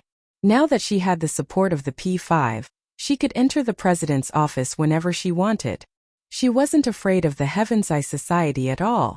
Today she could pull in a councilman and tomorrow she could pull in a general. The Heaven's Eye Society couldn't win against her, so they could only provide her with a blueprint for an advanced laser gun. Thea was still not satisfied. If she developed the finished product herself, who would it belong to? This was a scientific research mission, not a preferential condition. Then what exactly do you want? Amanda felt that Thea was indeed easier to talk to than other superheroes, but this was both a strength and a weakness. Other superheroes such as Batman came and went in a hurry. They would leave after they finished speaking. Who could sit in her office for 3 hours? I want to visit the Black Room, Thea stated her condition. Amanda thought about it and shook her head. No Esper can enter the Black Room. This is the iron rule of the Heaven's Eye Society. Sightseeing was just an excuse. She was just an ordinary person who couldn't keep an eye on them. She couldn't open her mouth. Thea snorted. In the future, the Heaven's Eye would meet a great enemy, and Constantine had gone in. She had never heard of any iron rules. These people would not give up until they saw the coffin. However, she did not want to push Amanda too far. Some of the things in the Black Room were indeed heaven-defying. Espers weren't allowed to enter. From a broad perspective, it was a wise decision. How about this? I won't go in. Help me take it out. I only want one thing inside. Thea took the initiative to lower her request. What is it? I'll say it first. I can't give you the dangerous things. Amanda was helpless. A superhero played administrative tricks on her every day and hit her soft spot. This made her want to die. The headquarters of the Heaven's Eye Society was right there. She couldn't hide even if she wanted to. Merlin's sword. Thea naturally wouldn't mention Dr. Fate's helmet, the heart of darkness that hid the eclipse of darkness, or the tank with the power of God's speed. She didn't understand those things or couldn't control them. They weren't suitable for her now. If she remembered correctly, Merlin's staff was also hidden in the black room. She weighed the two weapons for a long time. In the end, she chose the sword according to her intuition. Merlin's sword? Oh. Amanda was in contact with these things every day. Although she was just an ordinary person, her vision was probably better than many extraordinaries. In her impression, these weapons were useless in the hands of ordinary people or even extraordinaries. They were only useful in the hands of people with special bloodlines. This made her guess about Thea's bloodline. Thinking that the sword was indeed useless, Amanda finally nodded and said softly, "This time it's not the Heaven's Eye Society that's helping you. Remember, it's me." Thea smiled but didn't say anything. It wasn't difficult to return the favor. Amanda's ability to seek death was second only to Louise Lane. Superman wouldn't come to save her. When the time came, she could just help her. After waiting for half an hour, Amanda handed a long box to Thea. The call from the bloodline couldn't be faked. Thea didn't open the box on the spot and chose to leave alone, which made Amanda a little disappointed. When she returned to her residence, she opened the simple box. Just by looking at the surface of the box and the gorgeous decorations with a hint of antiquity, she knew it was worth a lot. She opened the lid and saw an almost transparent sword lying in the box. Thea grabbed the hilt and took the sword out. Her wrist shook lightly and made 2 strokes with the sword. Light and flowing, the toughness and hardness were just right. Thea sighed. Good sword. Thea had seen a few swords. Whether it was Diana's Vulcan sword or her own Godslayer, magic swords were all high-quality divine weapons and magic weapons. This Merlin sword was slightly inferior to the previous swords in terms of material, but the touch of the bloodline made this sword in Thea's hands several times more powerful. It was a traditional English longsword, 90 centimeters long, with a cross-shaped handle and no extra decorations. As it danced, the transparent blade emitted a faint blue light. This was a natural reaction after it merged with the magic in the air. Thea injected her own magic into the sword. The originally faint blue light instantly turned dark blue, and the blade produced an invisible vibration. If one listened carefully, they could even hear a very faint chi-chi sound. With a light flip of the wrist holding the sword, she slashed it from the bottom to the top. A deep blue light flashed, and the metal frame 10 meters away was directly cut in half. Thea looked at the cut. It was clean and smooth. It didn't look like it was cut by a sword. Instead, it looked like it was cut by water, wire, or other modern machinery. She aligned the 2 ends and carefully observed it under the sunlight. The cut area was very small, and the sword light was as thin as a piece of paper. It easily cut through the metal. She injected her own attributes into the sword. Overall, the sword was very inclusive. There were only slight differences in each attribute. For example, the light attribute was faster, and the dark attribute was better at hiding. Chapter 402. In addition to this kind of conventional magic power attack, Merlin's sword also came with 2 advanced spells. Every day, he would cast Hailstorm and Greater Invisibility. Sia also knew these 2 spells, but using the sword to cast them did not consume her own magic power. In this real world, magic ignored both friend and foe. Hailstorm was not practical, but Greater Invisibility was a good spell for home travel. This sword also had a very heaven-defying attribute, which was that it contained a trace of the law of luck. It would subtly change the wearer's luck. Thea tried for a long time but did not see how effective it was. However, she still decided to wear it with the spirit of believing that it was real. In modern society, it was impossible to carry a 1-meter-long sword every day. Fortunately, her ancestor was a wizard god and not a sword saint. He considered this problem for future generations. The Merlin bloodline could turn this sword into an accessory. Thea chose a necklace. The cross-shaped sword shrunk and hung around her neck. From afar, it looked like a cross. Coordinating with a few alien city managers, Felicia did not need much effort. 7 cities were on the verge of collapse, and 3 of them were not even as civilized as the people on Earth. They were only at the level of the Renaissance. Felicia brought thousands of people into the city in atomized form, and all kinds of black technology were used, which scared the hell out of the people. There were 2 other cities that were similar to the civilization on Earth. However, they only had a few thousand people and did not dare to attack an entire planet. The remaining 2 cities that were more advanced than Earth had developed their own pseudo-artificial intelligence. However, they were now controlled by Brainiac.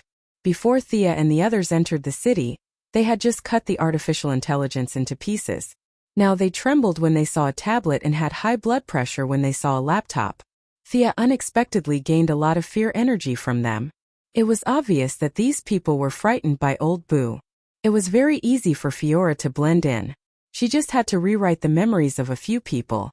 They all agreed that Fiora, who had wandered to their planet, led them to destroy the artificial intelligence.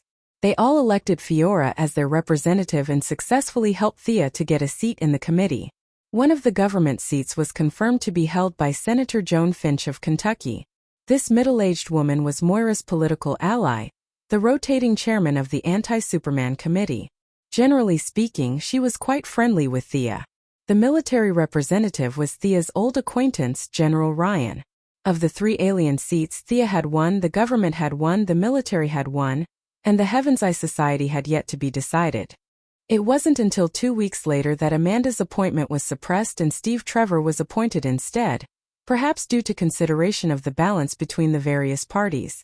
The government was mainly in charge of funding, the Heaven's Eye Society was in charge of high-tech weapons, the military was in charge of conventional weapons, and Thea was in charge of personnel. She did not stand on ceremony and directly promoted her bodyguard, John Diggle, to the position of military supervisor. Laura Michaels definitely hoped that her husband would be promoted. What kind of future did he have as a bodyguard?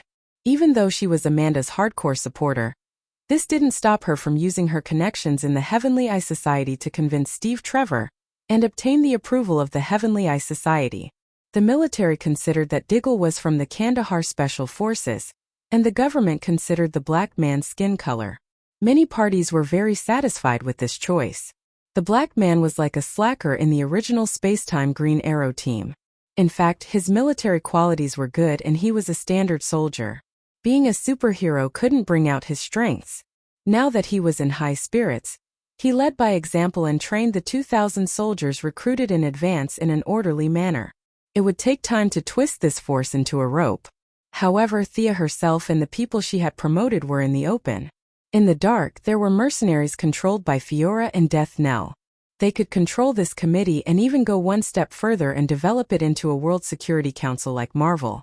As the future situation became more and more difficult, this wouldn't be difficult. Thea, who thought that she would spend the weekend in the district, received a phone call and rushed back to Star City by plane. She was back for the wedding. It was funny to say that it wasn't a young person's wedding. It was the wedding of Felicity's mother and Laurel's father. Thea wasn't too surprised when she heard the news at first, because she remembered that the 2 of them were a little interesting in the show, but it didn't develop into anything else. But in this space-time, because Felicity and Laurel had met in advance, their parents had also met in advance.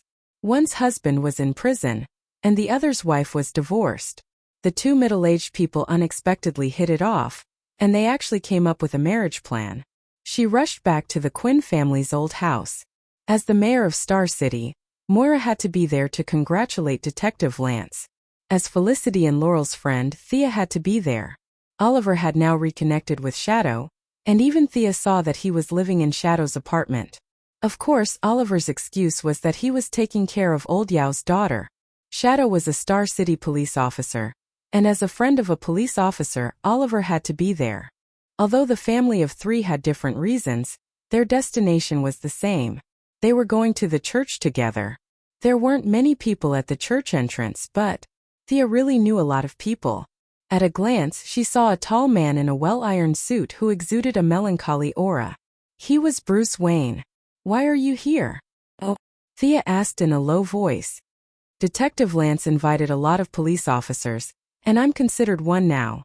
Plus, I know Laurel and Felicity too," Batman said arrogantly, and only lowered his voice at the last sentence. Thea took a closer look. It was true. Detective Lance was chatting with Gordon Sr. Beside them was a tall black man with a buzz cut who would speak from time to time. Judging by his rank, he was also a detective.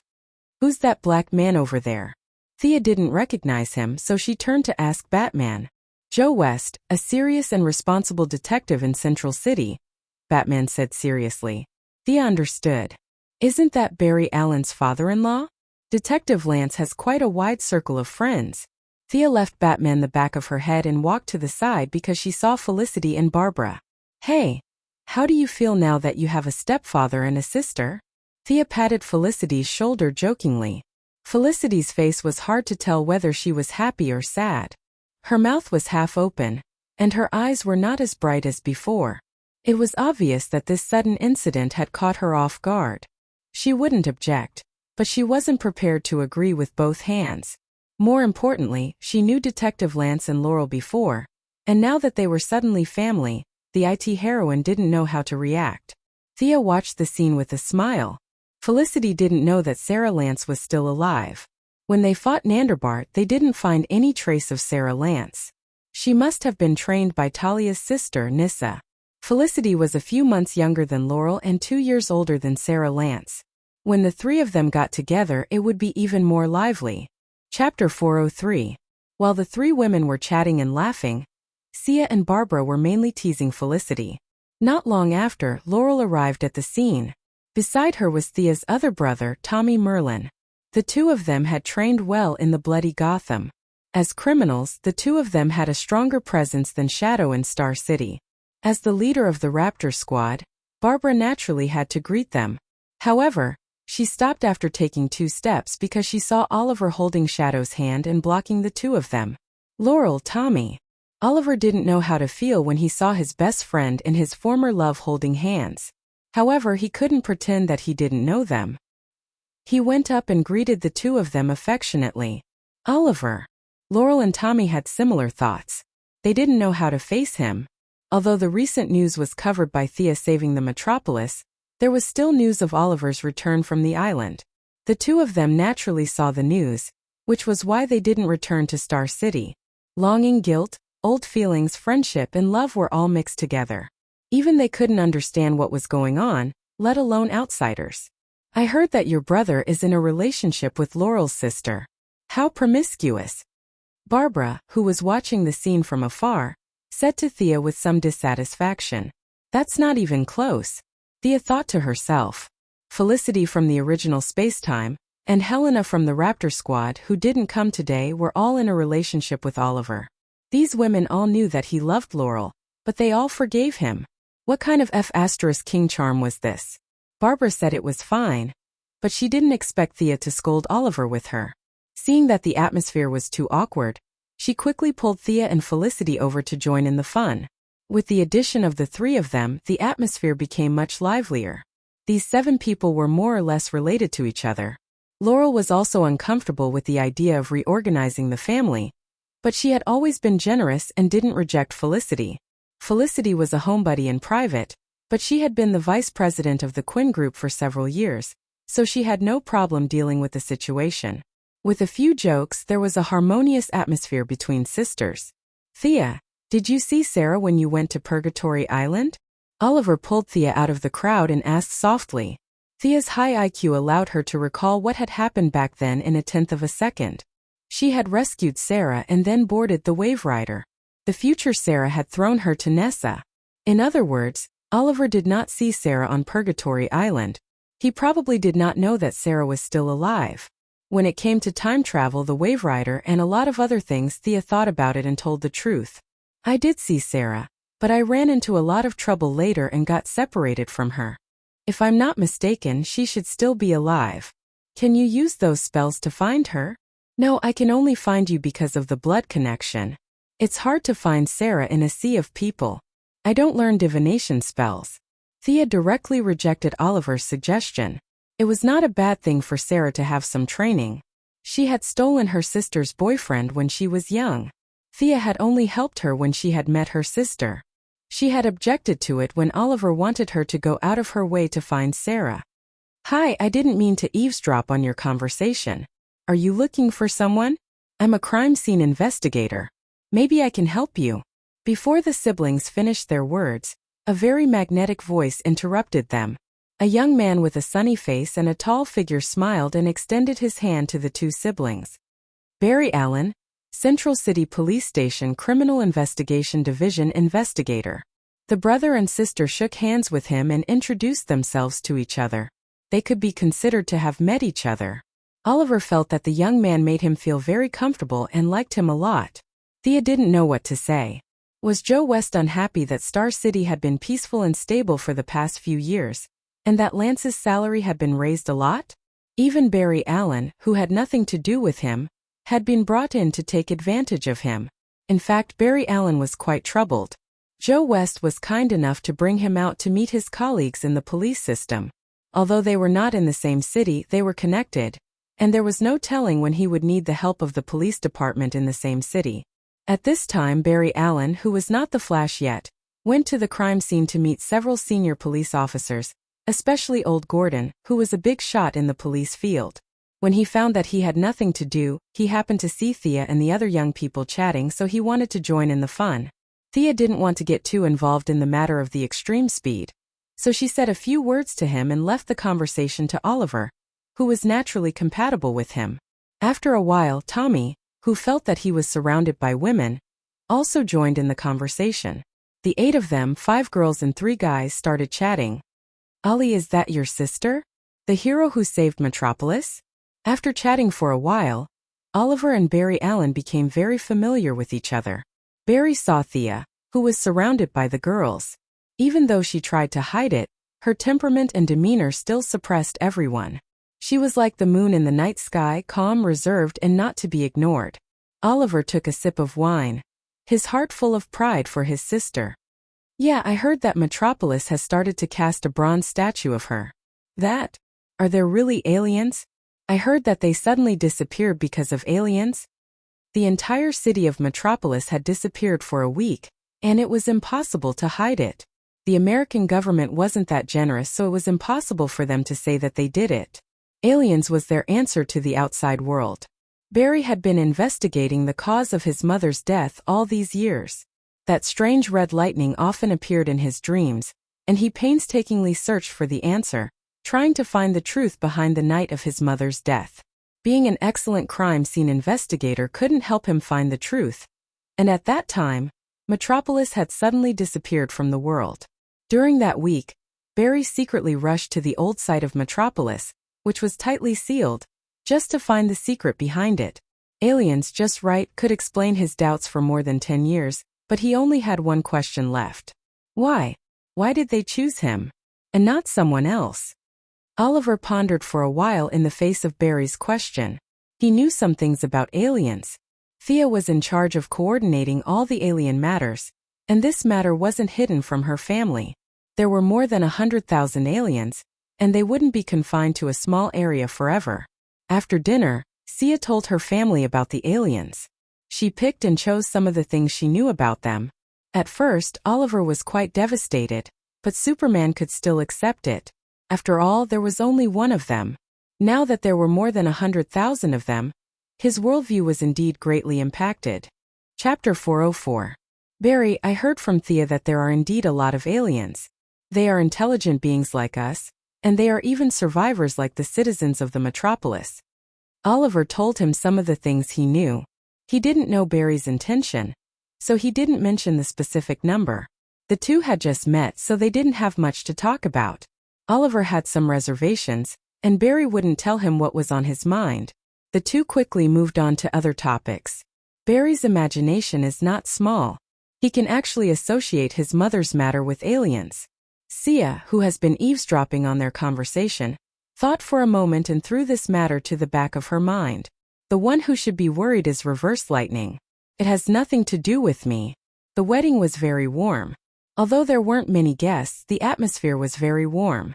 Inspector Lance probably wouldn't have thought that an ordinary person like him, who had fought for the police all his life, would have brought half of the Earth's male and female superheroes to his wedding. At this time, Inspector Lance was in high spirits. He only felt that life was better than this. After the wedding, Oliver and Tommy walked together. The two friends had too much to talk about. Thea saw this scene and remembered something. She pulled Laurel, who was about to leave. Under Laurel's puzzled gaze, Thea handed her a silver-white suitcase. "You know my ability, right? This is for Tommy. I didn't know how to give it to him." You can give it to him. Seeing Laurel's eyes change from puzzlement to surprise, Thea felt that she must have misunderstood. You think too much. Actually, Tommy is my half-brother. This thing was too difficult to explain. Thea felt that she would rather fight with Brainiac for 800 rounds than talk about such an embarrassing thing. It was all old Ma's fault. She vaguely glossed over the elder's matter and explained the injection to Laurel. If Tommy asks, don't say that I gave it to you. You know that the father and son's relationship is terrible. Now that things have just gotten better, if Tommy knows that his father has such a thing, the result will be very unpredictable. Laurel's not-so-smart brain thought about the relationships between them. She just wanted to say that the rich were messy. From another perspective, regardless of whether she chose Oliver or Tommy, Thea would still be her relative. Feeling a little dizzy, Thea took the suitcase and felt relieved. Like Oliver, Tommy could inject himself or give it to Laurel. It was his own choice. They were both adults, so Thea wouldn't interfere. After the wedding, the girls went shopping together. When they returned to Thea's secret base, they found that Oliver and Tommy were also there. The two of them said that they were there to learn from each other, but in fact only they knew the meaning behind it. The girls were all in a good mood after spending a lot of money. Thanks to Star City's good public security, the increase in population naturally led to a flourishing business. Star City was already one of the few safe and stable cities. Who will win? Felicity, the only one who didn't know martial arts, bought the most things. After putting her things away, she saw the lively fight and whispered to Thea. To be honest, this was the first time that Thea saw Tommy fight seriously. With just a few glances, she knew that Tommy wasn't Oliver's opponent. After all, there was no internal force in this era, so there was no need to accumulate experience. There were only a few fighting skills. After learning them, how to use them completely depended on the individual. Death Knell's Kali martial arts were learned from the Philippines, but Thea was sure that the person who created this martial art couldn't beat Death Knell. This was the human factor. Oliver's fighting talent was extremely high. Later on, when Ninja Master gave up on Batman and wanted Green Arrow to be his successor, Oliver's personal value could be seen. Without all kinds of technological equipment, his fighting ability was only a little bit worse than Batman's. Green Arrow, as an ordinary person, was able to become the 8th most powerful person in the Justice League. It wasn't just because he was popular. His strength had been tested by history. Tommy's talent wasn't just a little bit worse than Oliver's. Even though it could be seen that Tommy had trained hard, and he had been through Blade Mountain Fire Sea Guild for more than a year in Gotham, his innate talent determined that if he didn't have any great opportunities, he would only be a second-tier hero. The most fatal thing was that Thea could see that Oliver had injected God's blood. His physical fitness alone was enough to crush Tommy. Theoretically, Oliver should be able to finish the fight in 20 moves, but of course he couldn't treat his good brother like that. It was similar to how Thea fought him a few days ago. He slowed down a little, and the two of them seemed to have practiced quite well. Tommy turned around in the air, drew an arrow, aimed and fired. His movements were very smooth and beautiful. It was obvious that he had put in a lot of effort. Oliver didn't take it head-on. Instead, he took a step to the left. What he didn't expect was that Tommy didn't care about his balance and shot another arrow in the air. This time, Oliver didn't have time to dodge. He could only grab the arrow with his right hand. He was still lacking experience. Thea could see that the arrow's strength and angle were perfect. Oliver was a little careless. He couldn't take it head-on. His eyes lit up with a seemingly formless yellow light. Even though it was launched later, it arrived first and directly hit the arrow. Amidst the slight vibrations, the arrow disappeared into nothingness, as if it had never existed. The consequence of Tommy's arrow was that he fell straight to the ground. Oliver reached out and grabbed nothing. The two of them looked at the door at the same time. Only then did they realize that a bunch of women were watching the show. The two men were a little embarrassed. Oliver pulled Tommy up and said to Thea, "Your base isn't bad." Yes, this was originally your base. Of course you think it's good." Thea looked at him speechlessly. "Oliver, what are your plans in the future?" Thea still wanted to ask his real thoughts. After all, Star City had changed a lot. There were definitely criminals, but there weren't many of them. Oliver, who had been home for a few days, also thought about this problem. His original plan was to eliminate the bad guys in his little notebook. Killing to stop killing was his belief at the moment. However, under Sia's butterfly wings, Star City had changed too quickly in the past few years. Malcolm, the big boss, had disappeared, leaving behind only a few small fries. Some had changed professions and some had gone to other cities.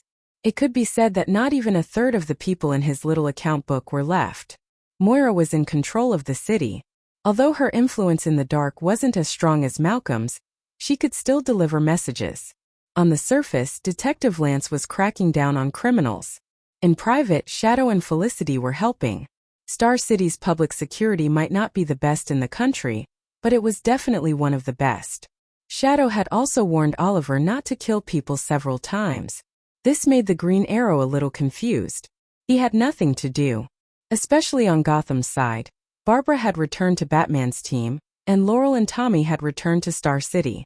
The four heroes, 2 men and 2 women, were staring at each other. It wasn't easy to find someone to cause trouble. Chapter 405. It was as if God had heard them. In less than a week, Shadow, who was working at the police station, brought them some good news. Finally, a baddie who wasn't afraid of death showed up in Star City. They cheered. No matter what he was here for, they would beat the shit out of him first. He's called Brick Wall. Our limited information suggests that he's been secretly gathering the underground forces of Star City. The police tried to take him down once, but he seems to have an invulnerable superpower. In the end, he managed to fight his way out. Shadow gave a brief introduction. Thea had made it clear that her current area of protection was the metropolis. Star City would be left to the 4 of them.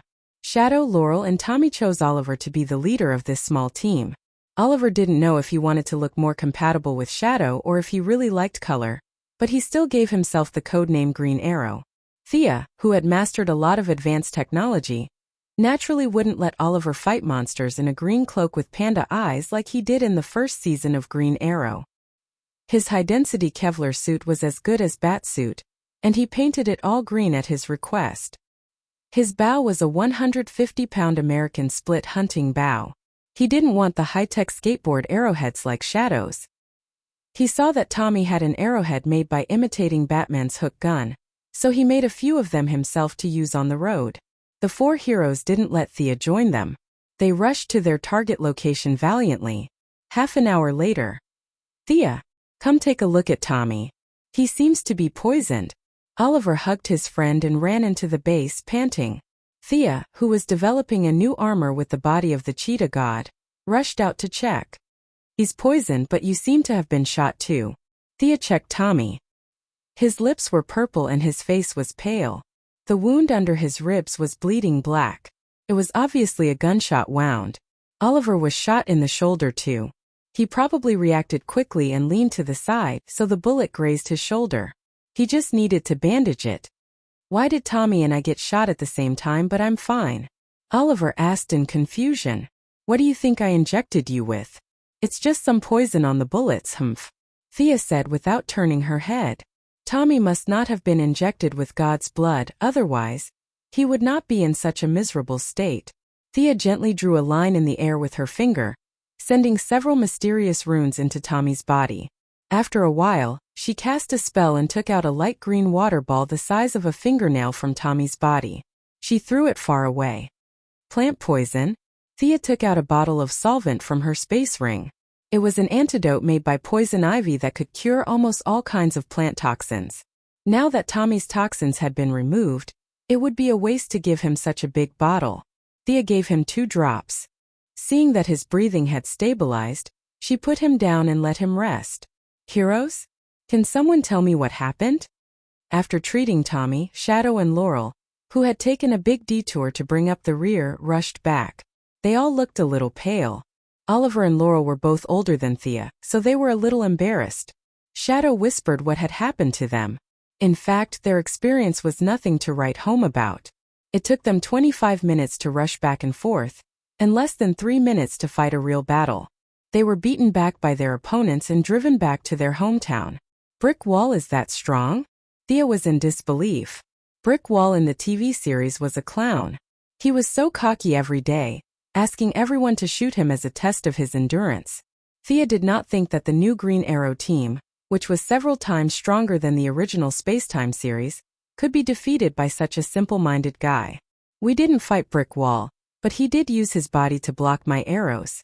It's said that he's invulnerable. However, we were mainly defeated by a sniper. His marksmanship was extremely accurate. At least, I've never seen anyone with such good marksmanship.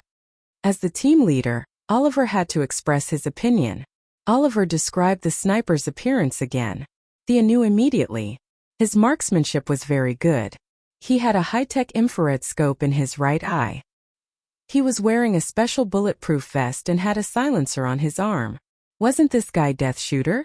Why was he in Star City? And why was he with Brick Wall? Amanda must be really busy. It was a miracle that she did not try to catch him. Oliver did not ask for her opinion. He continued, I know the woman who made the deal with Brick Wall. Her code name is White Porcelain, but people who know her call her Canaway. She is the leader of the Triad. Sia's brain spun several times before she remembered who this person was. It was not her fault for having a bad memory. This person was really a minor character, and he was the kind of person who did not commit any major crimes but had committed a lot of minor crimes. She turned on the city's surveillance and pulled up the video of their battle. Looking at the white-haired Asian woman, Thea pursed her lips. Her skills looked mediocre. However, Brick Wall, White Porcelain, and Death Shooter's team composition was very reasonable. Brick Wall took the damage from the front, White Porcelain with 2 short knives in her hands, and Death Shooter, who was a powerful long-range attacker. Compared to their team composition, Green Arrow's team was much weaker. 3 of them were archers and there was also Laurel who was just a bystander. It was not a loss for them to be defeated by the opponent. Moreover, Green Arrow's role in this team was not reflected. He lacked cooperation with the others. Obviously, they were stronger overall, but they were still defeated. The problem of cooperation was what Green Arrow's team lacked the most. Do you need my help? Thea felt that they probably did not need it, but she still asked. Oliver did not let her down.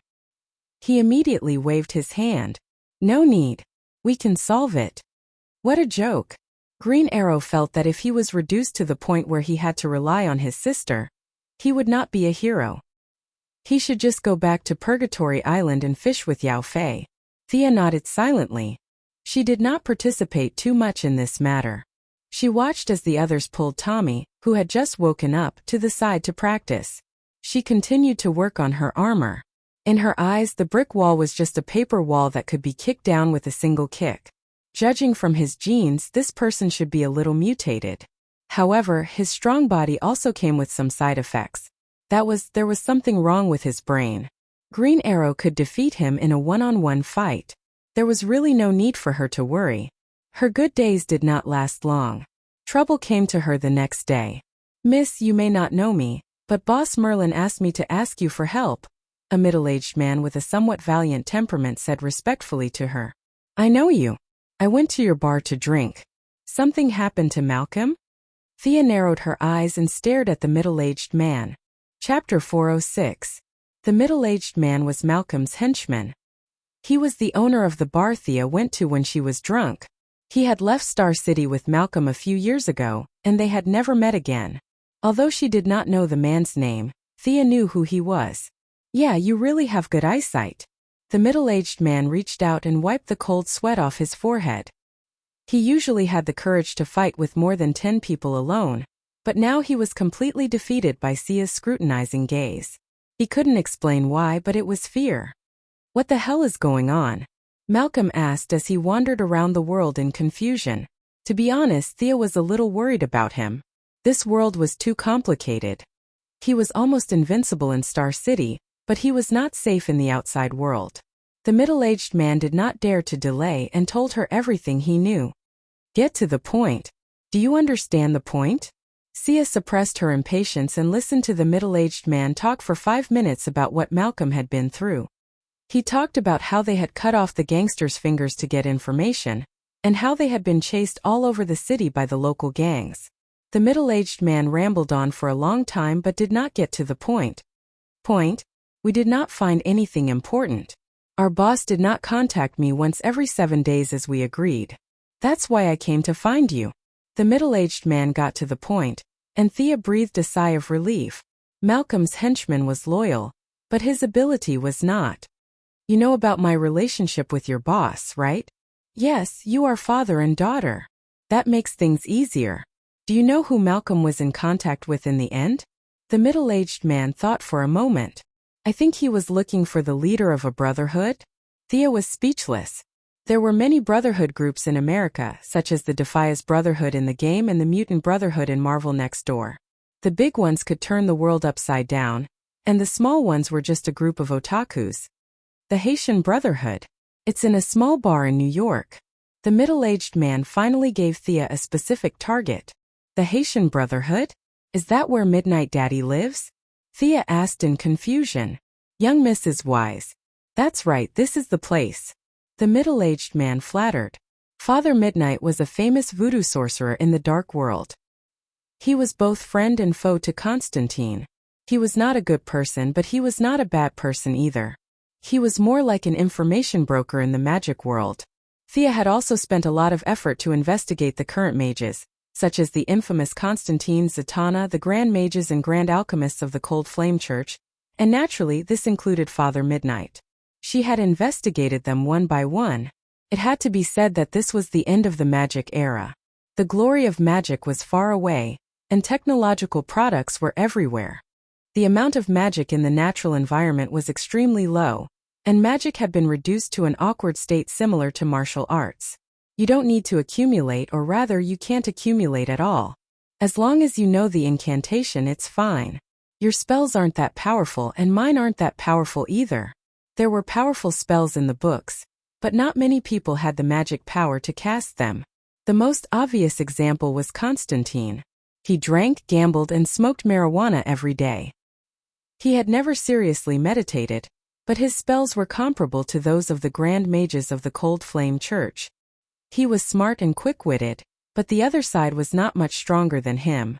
Thea had once peeped at Mr. E of the Cold Flame Church from a very long distance. This Grand Mage, who never revealed his real name to prevent divination curses, was 1,000 times more diligent than Constantine. He didn't eat in the morning. He changed his clothes and practiced tantric yoga.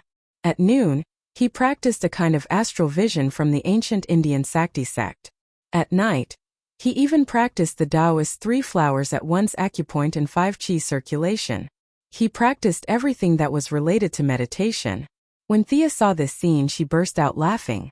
If it was in ancient times, practicing like this would definitely be suicidal. The speed of death was even faster than cutting one's throat with a knife. But in modern society, magic power was too scarce. Other than practicing until he became blind, the old man didn't have any great achievements. In the end, this diligent man was defeated by Constantine, who didn't practice magic. His soul was sealed in the sword, and he became a fake old man. From this point, it was not unreasonable to know that magic practitioners were rare in today's society. Every one of them practiced until they were exhausted. It was no exaggeration to say that in another 100 years, magic would completely enter the storybooks and become the existence of children's ravings. This was also the reason why Thea targeted Shazan and Black Adam instead of these people. There were too many impurities in their magic power. Instead of absorbing their magic power and spending a lot of effort to convert it, it would be better to spend a few days in the sun and grow faster. As for the Midnight Daddy that the middle-aged man mentioned, Thea didn't care too much about him. Cold Flame and the others were still thinking about reviving the glory of ancient magic, but this guy was leading a group of street thugs to mark out a territory in the slums of New York to collect protection fees. Even if he had some hidden strength, it was limited. Under the middle-aged man's strange gaze, Thea's gaze left Star City and went straight to New York to search for this Midnight Daddy. After a little effort, Thea finally found this information dealer. At this time, Midnight Daddy was bare-chested, wearing a black trench coat full of bits and pieces, holding a cookery knife in his hand. His dark face was saying something to his subordinates. There was a bit of magic reaction. It was him. Thea set up a soundproof enchantment in her office, opened a blue portal, grabbed Midnight Daddy's collar, and pulled him from New York to Star City under the horrified gaze of his subordinates.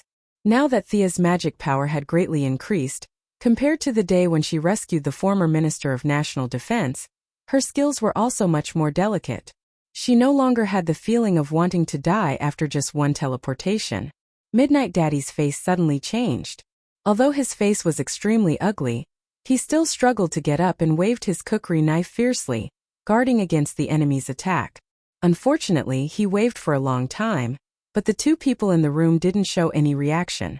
Old Ma's loyal subordinates were scared silly. How did this person jump out? His view of the world was shattered into pieces. Thea, on the other hand, had an indifferent attitude. She just wanted to ask a question, but this person was a bit overreacting. His knife was dancing so fiercely that water couldn't be spilled. She was going to wait for him to calm down first. At the same time, Thea couldn't help but complain. This guy was actually a black person.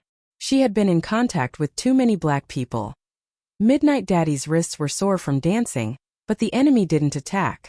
Only then did he divert his attention to look around. The window was brightly lit.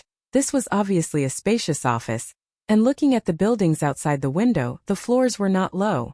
In the room, there was a middle-aged man with a demented appearance and a cool office beauty. Midnight Daddy's head was a bit dizzy. This environment was not in line with his world at all. Did he forget to take his medicine in the morning? Why did he come here? Chapter 407. When Midnight's father calmed down, he quickly found the problem. This woman was too calm. She ignored his sudden appearance, ignored the bloody knife in his hand, and even ignored his fierce appearance. Considering all these factors, he had to come to the conclusion that it was this woman who had dragged him here. Just by looking at her with his eyes, he could only feel that this woman was extremely beautiful and had an outstanding temperament. But when he used the voodoo secret technique to investigate, he was shocked. This person's magic power was so strong that it seemed fake. In this big environment, there was such a powerful spellcaster? Midnight's father suspected that the other party had used a camouflage.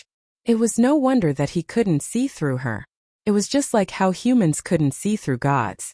Although they both used magic power, Sia's life level was already higher than these spellcasters from Earth, not to mention her combat power when using magic.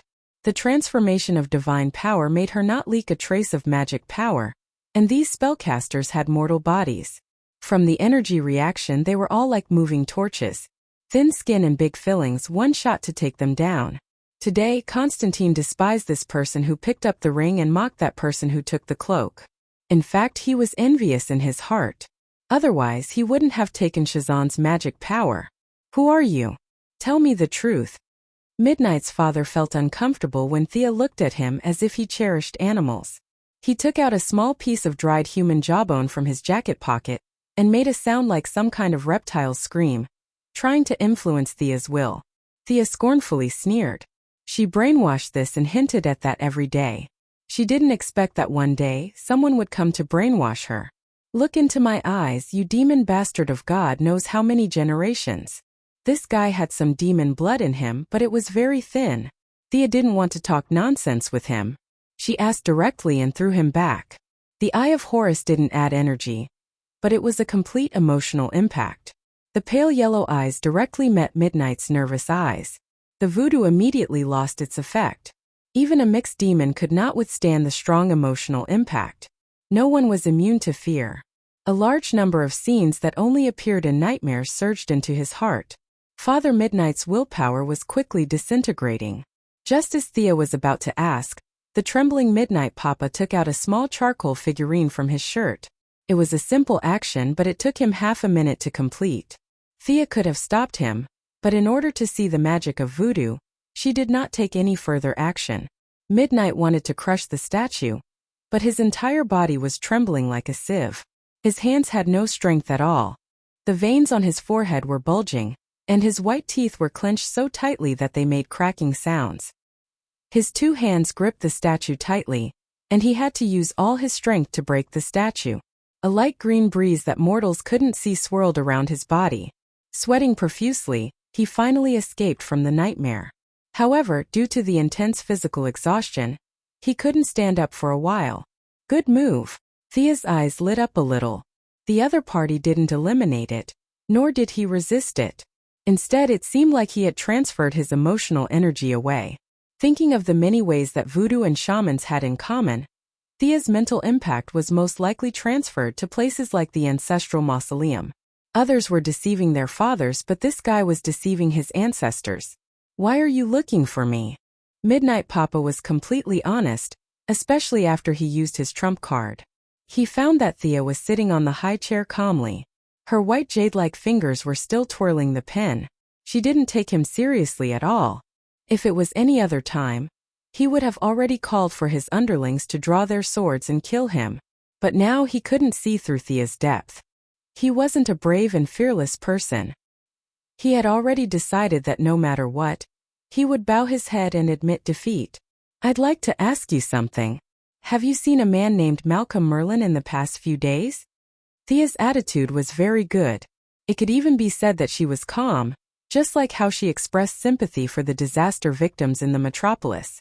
But this attitude made Midnight Papa almost vomit blood. He thought that she had a big grudge. He was prepared to bow his head and apologize, but it turned out that she just wanted to ask for information, teleportation and mental impact just for this small matter. I have a phone in the bar. Can't you call and ask? He was unhappy, but he didn't dare to say it out loud. He had been wandering between black and white for many years. He was already past the age of hot-bloodedness. He thought for a while. I don't think I took over. I need to go back and ask my men. Thea was very easy to talk to. Okay, I'll give you half an hour to help me ask. Thank you. His words were polite, but his actions were not polite at all. Sia opened another portal behind him and pushed Midnight, who was covered in sweat, back into the portal. What the hell? Midnight Papa only felt that countless fragments of space flashed in front of his eyes. After a tenth of a second, he bid farewell to the white and spacious office and returned to his dark basement. The only difference was that he was sitting on a chair. Now he was leaning against the wall. Papa, you? The hooligan who reported to him before didn't leave. He stared blankly at the invincible voodoo king in his heart. He disappeared with a whoosh and appeared again with a whoosh. Could it be that the boss had finally mastered his divine ability? His underling was dumbfounded. Midnight Papa was also stunned. After a while he realized that he was back. He wanted to cry but had no tears. He felt that this basement that was full of the smell of blood and the howling of ghosts from time to time was really familiar. Fortunately, he himself was a magician. He didn't think that the previous scene was a dream. After thinking about it, he remembered that he had heard of Malcolm Merlin, but he had never seen him before. He woke his underlings up with two big mouths and asked them to immediately ask around. Whether this person had been here before, what he had said, the time, the place, the person's purpose, everything was clear. Midnight Papa worked in intelligence and had an excellent memory. He finally summarized the information of his underlings and thought back and forth about the benefits that today's matter could bring him. He sat alone in the basement and waited. When the agreed half hour was up, the dark blue energy door stood in front of him. Thea didn't violently pull him in this time, but made an inviting gesture. Midnight Papa took a deep breath and walked in calmly. When he returned to the office, the middle-aged man from before had already gone to rest. Only Thea sat there alone. The savior of the metropolis, Dr. Quinn? You're not as weak as the newspapers reported. You've deceived everyone. You're the most powerful spellcaster I've ever seen. Midnight Papa was in the intelligence business. Thea now appeared in newspapers and magazines every day. There were not many people who didn't know her. It was just that Midnight Papa didn't associate the two of them before. They were not on the same level at all. What president? This was too far from his world. Chapter 408. The series of attacks had stunned him. Not to mention Thea, even if the president was standing in front of him, he might not be able to recognize her. But half an hour later he calmed down. The truth was a little scary, but Thea was indeed someone he often saw in the newspapers and on TV. He flipped through a few newspapers. Smart and determined, calm in the face of danger, calm and collected. But there was not a single word about her being a supernatural. Father Midnight was so angry that he burned the newspapers in his hands. They were all liars. Those who appeared in the newspapers were liars, and those who wrote the newspapers were also liars. The most infuriating thing was that he had always believed in them. However, knowing Thea's true identity was of no help to his current situation. As a Haitian illegal immigrant, he could not call the police to arrest a billionaire with great influence in politics, business, and the military. In the end, he would end up in a bloody battle with the New York police in the streets until dawn. After thinking about it, he had no choice but to step through the portal and become an honest intelligence reporter. But before he spoke, he still pointed out Thea's identity in an attempt to salvage some of the disadvantages. Thea was indifferent. There were many people who knew her identity, and there would only be more and more in the future. She did not expect to hide it forever. Father Midnight was a guy without a residence permit, birth certificate, or payment record. It was impossible for him to report her to the media. Ordinary people and the magic world were assumed to be separated by a high wall, so there was nothing to worry about. Realizing that his words did not cause any psychological fluctuations in Thea, Father Midnight stopped cursing and told her what he knew. Croydon's compass? Thea crossed her arms and thought about the information Father Midnight told her. The voodoo warlock did not know how much Thea knew about the magic item. He explained in a low voice. The compass was made by an old bastard called Angus Croydon in the 1930s. He was a scumbag who died in the sewers. But it was said that his compass could find all magic items in the world. The most important thing was that ordinary people could use it. Old Midnight told Thea everything he knew. Thea felt that this item was a bit exaggerated. If it was really as heaven-defying as it was described, it was not something that an old magician who had died on the street could have made. You mean to say that Malcolm Merlin was looking for this compass at that time? Then he went missing? Yes, my information only showed that the compass was in Norway. After the deal was completed, he left New York. Even though Midnight's father wanted to be firm, he didn't have enough confidence. In the end, he was still a little humble. This old ma just couldn't stay idle. Back then, Thea tricked him into searching for his roots and ancestors, just to avoid a conflict between him and Green Arrow. She didn't expect that the old man had such a talent for detective. Relying on a mess of clues, he forcibly took a step from the world of ordinary people to the world of magic. Unsurprisingly, he was trapped in a small area. Thea did not feel the loss of her bloodline, and with Malcolm's resourcefulness and agility, she should not be in any danger for the time being. However, it would be hard to say if things went on like this. The local tyrant of Europe's magic world was the Cold Flame Church. It was a small sect that the four great wizards had founded together decades ago. However, the doctrine had become increasingly distorted and had become somewhat of a cult. The four founders were Mr. E, whom Thea had once spied on from a distance and practiced 18 kinds of meditation techniques a day until he went blind. Zatanna Zatara's father, the great wizard Giovanni Zatara, was said to be the direct descendants of Da Vinci. However, the old man had been dead for many years, and Zatanna was traveling the world to perform magic shows. As for the remaining two, one was the great wizard Sargon, and the other was the master alchemist Tanarak. These few were not like Midnight's father, who was a veteran of magic for decades. Thea could spy on them from a distance, but it was a bit impossible for her to open a portal and drag them out like she had caught Midnight. Voodoo was strangely stronger than magic, but defense had always been their weakness. Midnight's father was tortured by Thea. It was not that he was weak, but that Thea was strong. After all, magic was a systematic subject. Attacking arrays and defensive barriers were all necessary knowledge. It would be even more difficult to capture someone in their lair, which was heavily guarded and covered with countless defensive barriers, than to attack them by force. Thea opened a portal for Midnight's father. She did not say anything, but her meaning was very clear. It was none of his business, so he could go and rest. Who knew that Midnight thought for a few seconds on the spot. May I ask, where are you going to find people next? Switzerland, the headquarters of the Cold Flame Vatican, Thea said indifferently, as if she was not going to the cult's nest, but to the neighbor's house. Midnight's father only felt that he was too witty. From Thea's tone, he knew that she had nothing to do with the Cold Flame. Moreover, seeing her domineering questioning him, the possibility of the two sides fighting was as high as 90%. That? Can I go with you? You still don't know, right? The current doctrine of the Cold Flame is to eradicate all magic users and collect all magic equipment. Thea looked at Midnight's father from top to bottom. This information dealer's magic was very abundant, only slightly inferior to Mr. E and the others.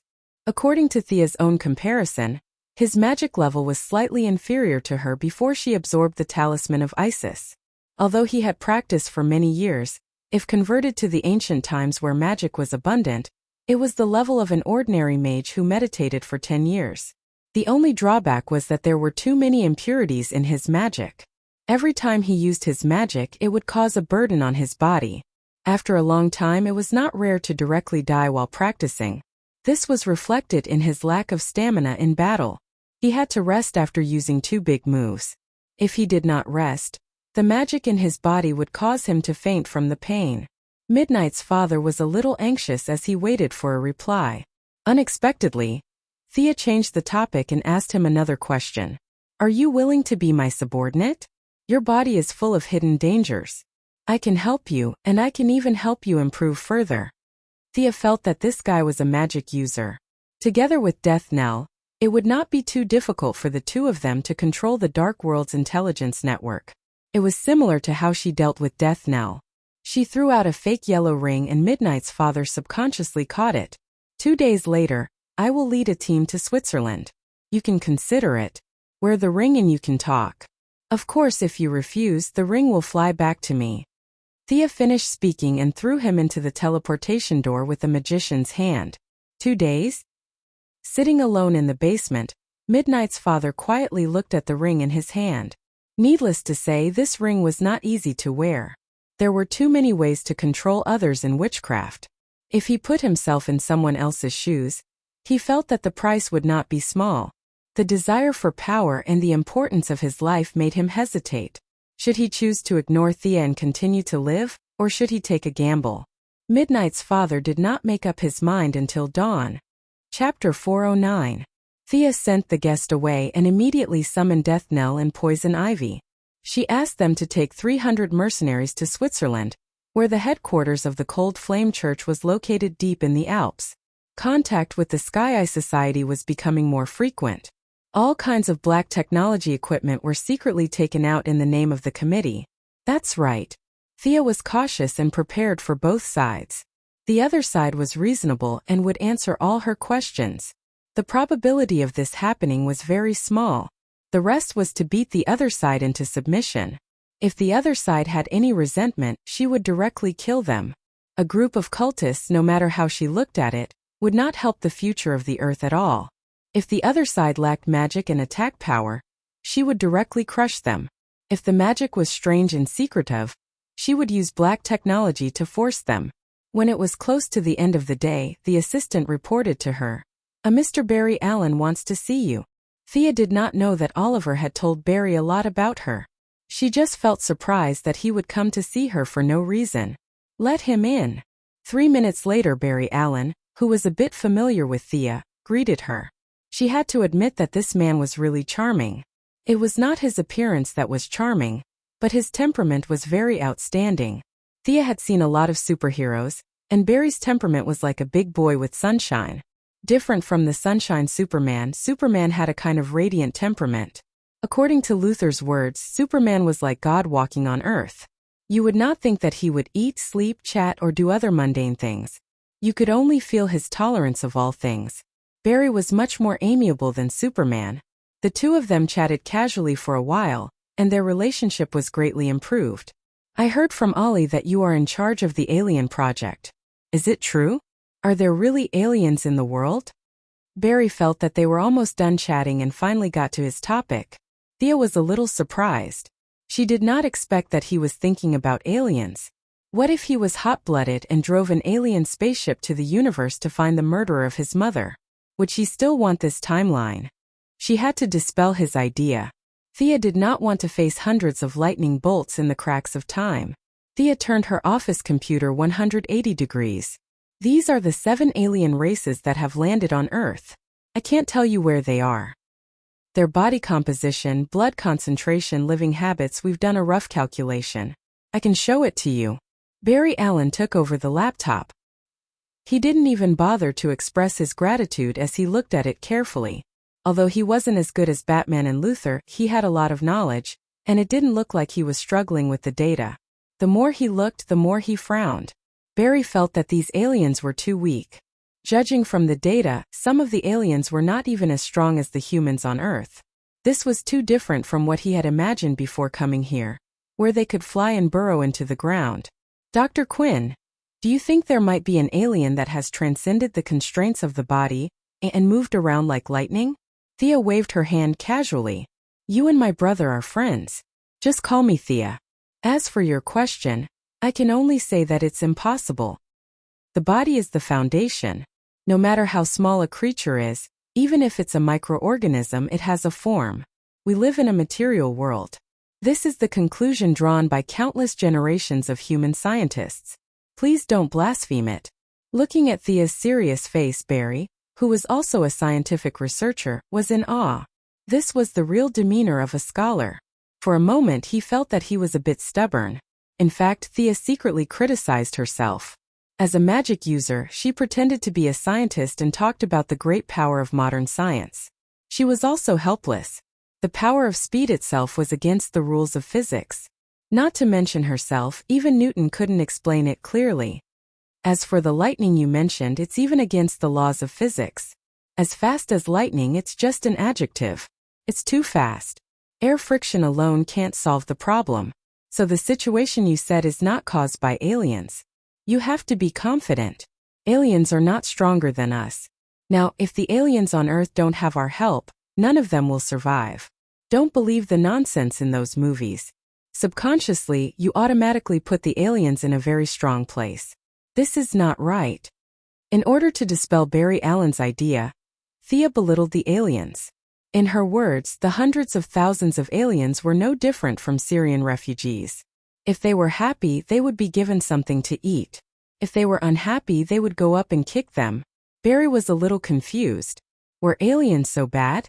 Although he was kind, his identity as an Earthling still made him proud.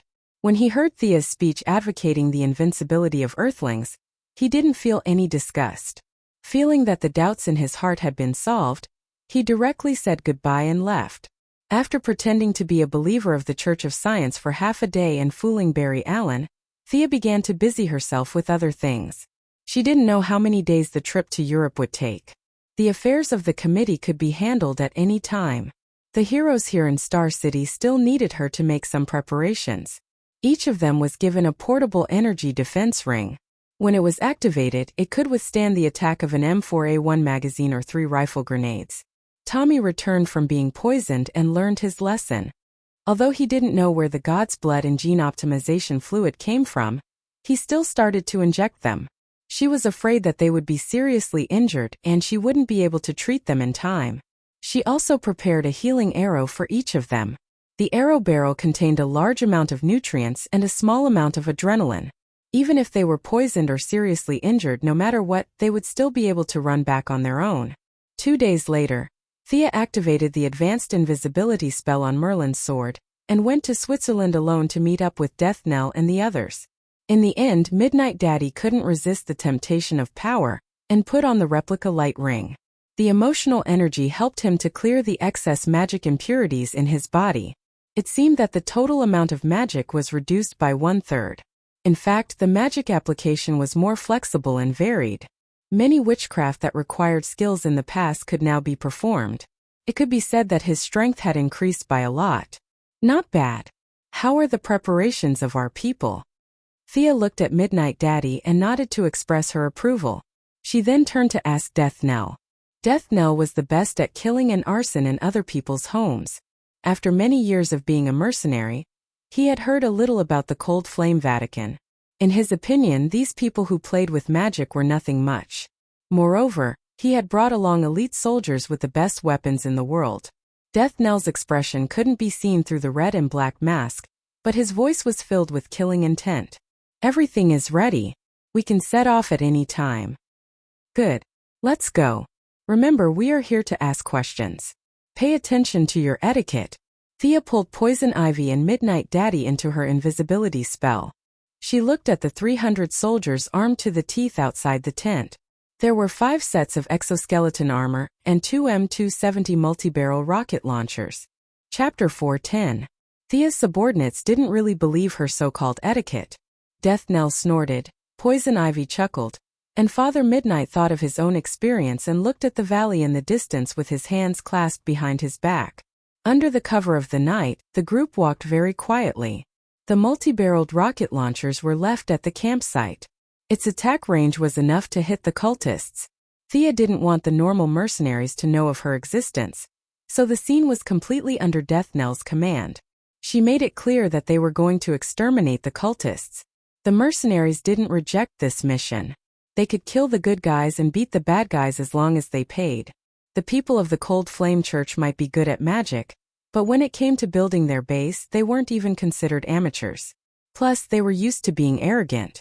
They were the only ones who found trouble with others. No one ever found trouble with them. The group was vigilant for a long time, but there wasn't even a night patrol. The cultists occupied an ancient medieval castle. It was made of bricks and the thick wooden door gave off a historical vibe. At least, Thea felt that it was more than enough to film a night legend.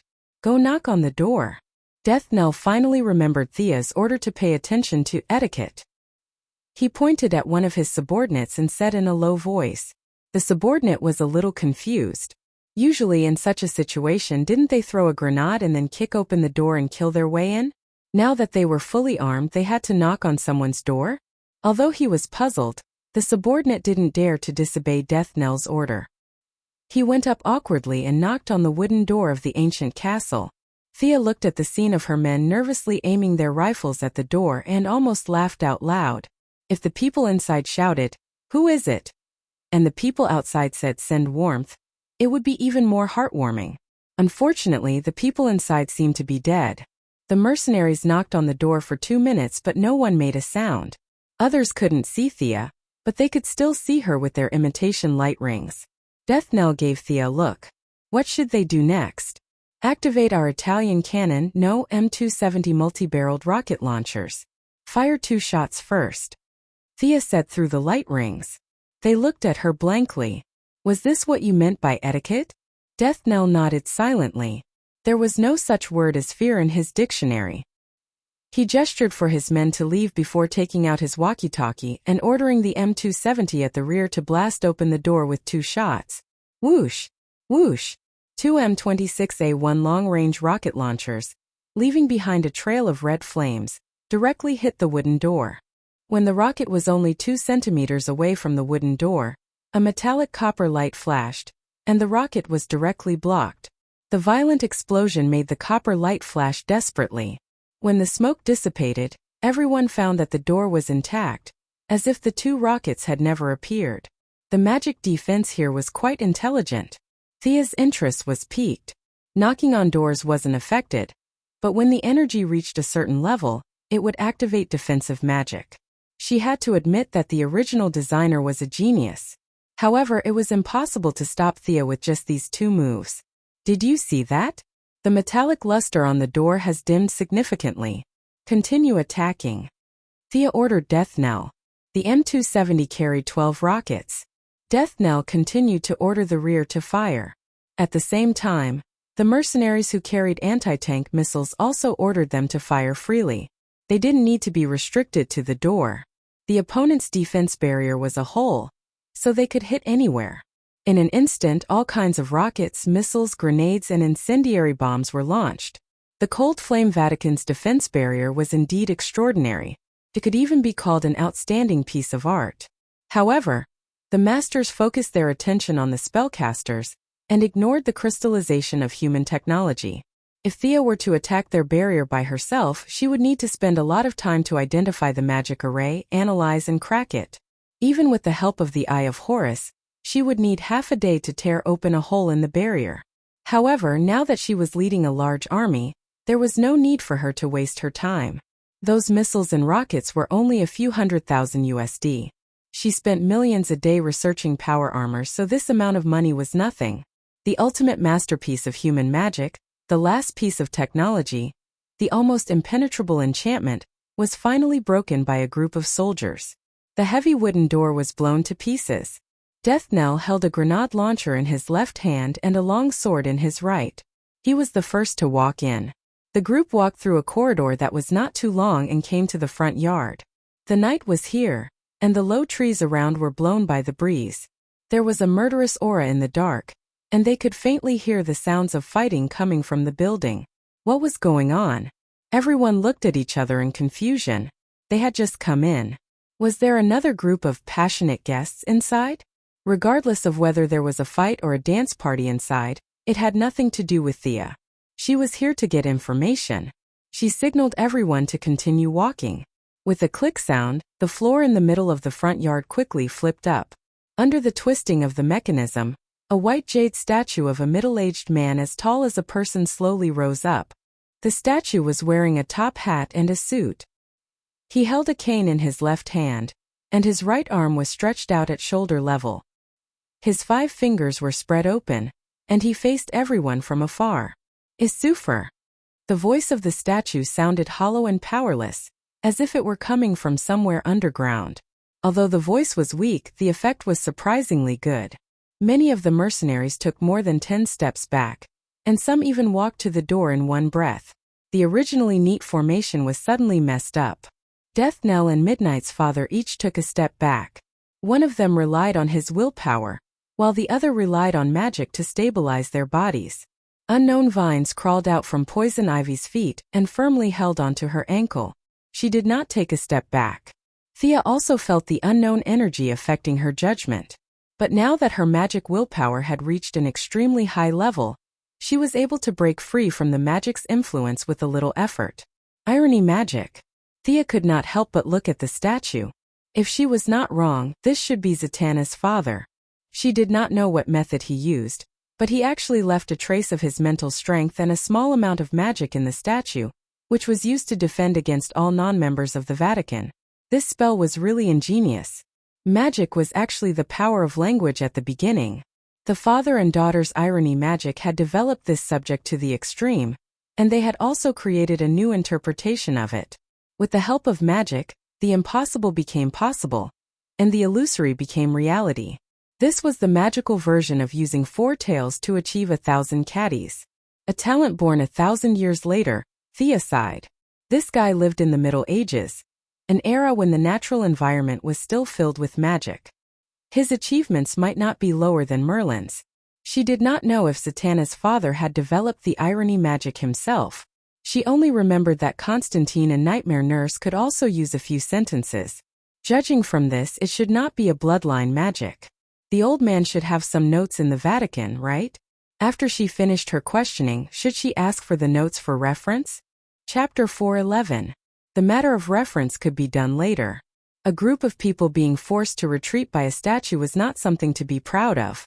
Some mercenaries suggested taking a detour and climbing over the wall from the side. Death Knell shook his head and rejected the suggestion. He had no sense of honor, but Thea did not think that she could be forced to retreat by the statue. She gave Death Knell a few instructions in the ring. When everyone was far away, Death Knell instructed the mercenaries to go forward one by one to test the power of the statue. Bullets were useless, so they were rejected directly. People ran faster and walked slower, but it was useless. Without exception, they were all forced to retreat. They wanted to consume the magic power of the statue, but Thea found that the other party had expected this. There was a magic circle at the bottom of the statue that could draw magic power from the earth continuously. If they wanted to exhaust the magic power, they would have to flatten at least half of the valley. Interesting. In a place where the soldiers could not see, Thea stood up directly. Irony magic was indeed powerful, but it was too inflexible to only say no over and over again. In terms of understanding of magic, Thea was not as good as Zatanna's father, but her means were not limited to magic. She could reject material energy and magic, but how could she reject emotions? Fear.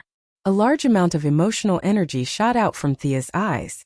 Not only did she want to destroy the statue, she also wanted to observe the internal workings of the statue, and use this opportunity to spy on the mystery of irony magic. The guardians of Oa could not reject fear, the gods could not reject it, and as a mortal, it was even more impossible for them to reject it. The ground where the statue was standing trembled slightly, and fine cracks spread all over its body. The statue's stretched out right hand directly broke 3 fingers, but it barely withstood Thea's first wave of emotional attack. Was it because the statue itself was not a living body? Thea understood a little, but so what? Fear covered all materials. Stones may not feel fear, but the trace of spirit left by the great magician could feel it. No one could reject fear. The second wave of impact, mixed with Thea's magic power and fear, directly crushed the statue's weak resistance. The jade statue's right hand was blown into pieces, and the remaining spiritual power was wiped out by the huge emotional impact. The invisible aura of the statue disappeared in an instant, and the jade statue seemed to be stained with a layer of light ink. The cracks became bigger and bigger, and finally turned into a pile of debris. It was destroyed so quickly. Thea hadn't even seen 30% of the statue before it broke. Needless to say, it must have been left behind by the old man. When the dust settled, Thea covered her nose and walked in gloomily. The mercenaries could not see this invisible confrontation. They only felt that the statue had mysteriously exploded on its own. Under Death Knell's reprimand, they regrouped and rushed into the courtyard. The atrium was much wider than the vestibule, and the ground was laid out very neatly. It could be seen that the original owner of the castle had used this place as a training ground. Not far away there were a few archery targets and straw figurines used for training. However, these things had now been moved away. As far as the eye could see, there were hundreds of evil cult members wearing red robes with their arms exposed. Their faces and bodies were full of decorative patterns, and they were killing each other. Thea originally thought that this group of people was very diligent, practicing martial arts without sleeping at night, but after looking at them for 3 seconds she knew that she was wrong. There were already more than a dozen people lying on the ground, and there were still people joining the ranks, becoming quiet corpses. Among the crowd, there were 4 people who were particularly eye-catching. A brown-skinned woman with a nose ring was attacking an old man with a long beard. Another guy, who was as thin as a stick, was holding a red sword with his shirt open. He was fiercely slashing Mr. E, who was practicing so hard that his glasses were blinded. It was not difficult to tell that the woman and the thin man were in the same group, and the old man and Mr. E were in the same group. However, Thea had seen the photos of the 3 people before. Other than the dead Zatanna's father, they were the remaining 3 founders. But where did this woman with a nose ring come from? Are you the one who released the charm pheromone? Thea and the other 300 people entered the courtyard and found that this group of people was in full swing, and no one was paying attention to them, so they asked Poison Vine with some doubts. I don't even know them. How could it be me? Poison Vine rolled her beautiful eyes. That was strange. Thea could not figure out what they were doing. Based on the principle that it was better to avoid unnecessary trouble, she thought that she might as well ask them after they finished fighting. The 300 people were prepared to watch the show.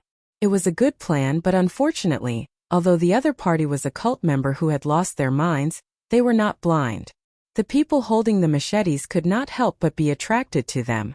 In fact, it was impossible for so many of them not to be noticed. They all swaggered in, and in order to ensure that they were strong enough, there were also 5 mercenaries who had undergone genetic clinical experiments. They deliberately put on the exoskeleton armor newly developed by the committee.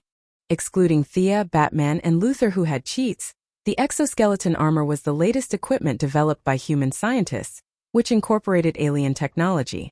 The exoskeleton armor was not strengthened in other aspects, but it was equipped with a Vulcan cannon in each hand, and the ammunition it carried with it was enough for them to fire at full capacity for 10 minutes.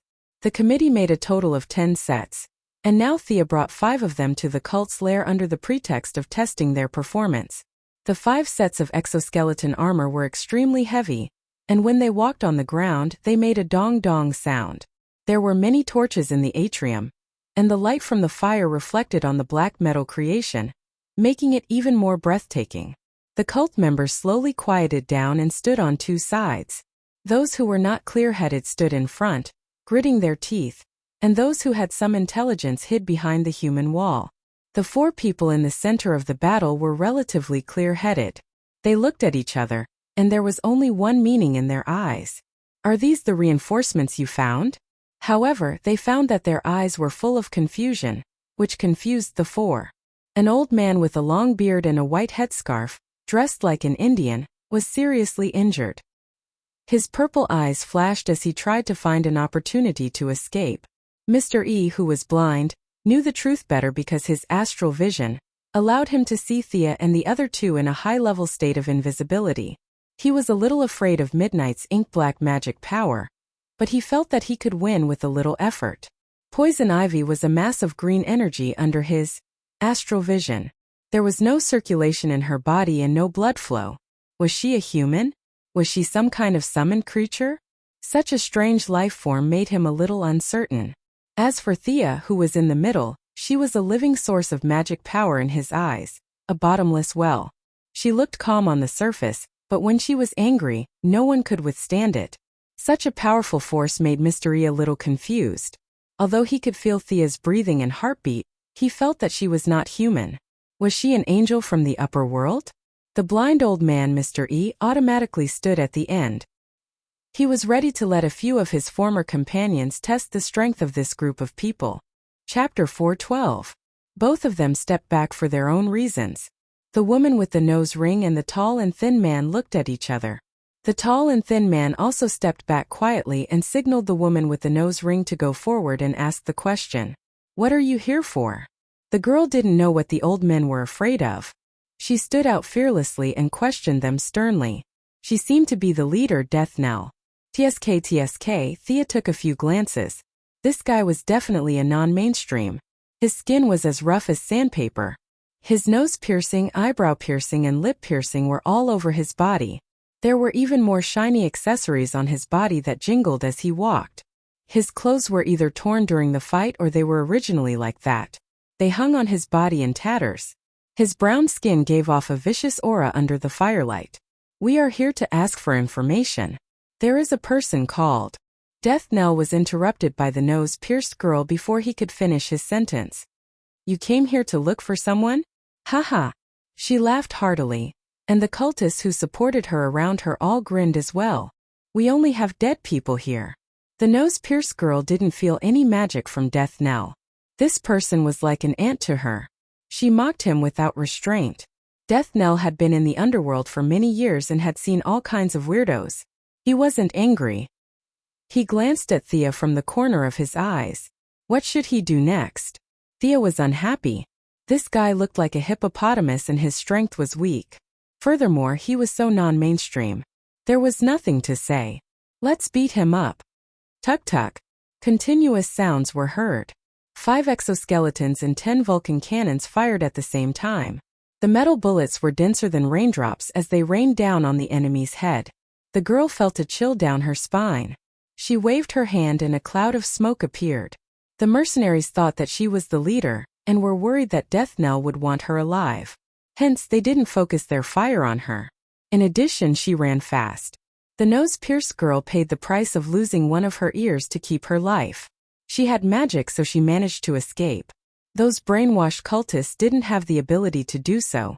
The result of using their flesh and blood to resist the metal storm was that more than 40 people were directly knocked down. Broken limbs were everywhere, and a few of them even tried to hide behind the corpses of their companions. The result was naturally, without exception, that they were torn to shreds. Kill these heretics. Cold flame scorching. Leave no one alive. The tall and skinny man was also frightened. He raised the sword in his hand, but he didn't move a single step. Attack. Death Knell gave the order. All kinds of gunshots resounded in the air above this sinister ancient castle. The one-sided battle that the mercenaries had imagined did not happen. The cultists had already put aside their disputes and stood together in 2s and 3s. Cold flame scorching man. Cold flame protect me. Following their slogan, the bodies of the dozens of so-called devout believers melted like candles. Green smoke rushed out of their eyes, ears, mouth, and nose, and gathered into a cluster in the air. Large and small, a group of abstract white fog monsters appeared in front of the mercenaries. Behind them were the burned skeletons of the heretics. It seems to be some kind of monster that is formed by burning human souls. It looks scary, but it's not a big deal. Use the quantized cage. Thea instructed. Death Knell made a gesture behind him. 3 mercenaries held slim guns. 2 of them fired at their sides, while the last one fired at a spot 5 meters in front of him. Then he pressed the button. The 3 dots formed an equilateral triangle. A blue electric light lit up in the area. This was one of the black technologies of the Heaven's Eye Society. The electric light contained a weak nano-decomposition beam. It was originally developed by imitating Superman's heat ray, but it didn't work well in actual combat. The Heaven's Eye Society changed this technology from offensive to defensive. It was useless against Superman, but against normal espers one would die. These smoke monsters could stay in the subspace for a short period of time. As soon as they entered the material world, the nano-decomposition beam would cut them into particles that couldn't be seen even with a microscope. The smoke monsters screamed silently.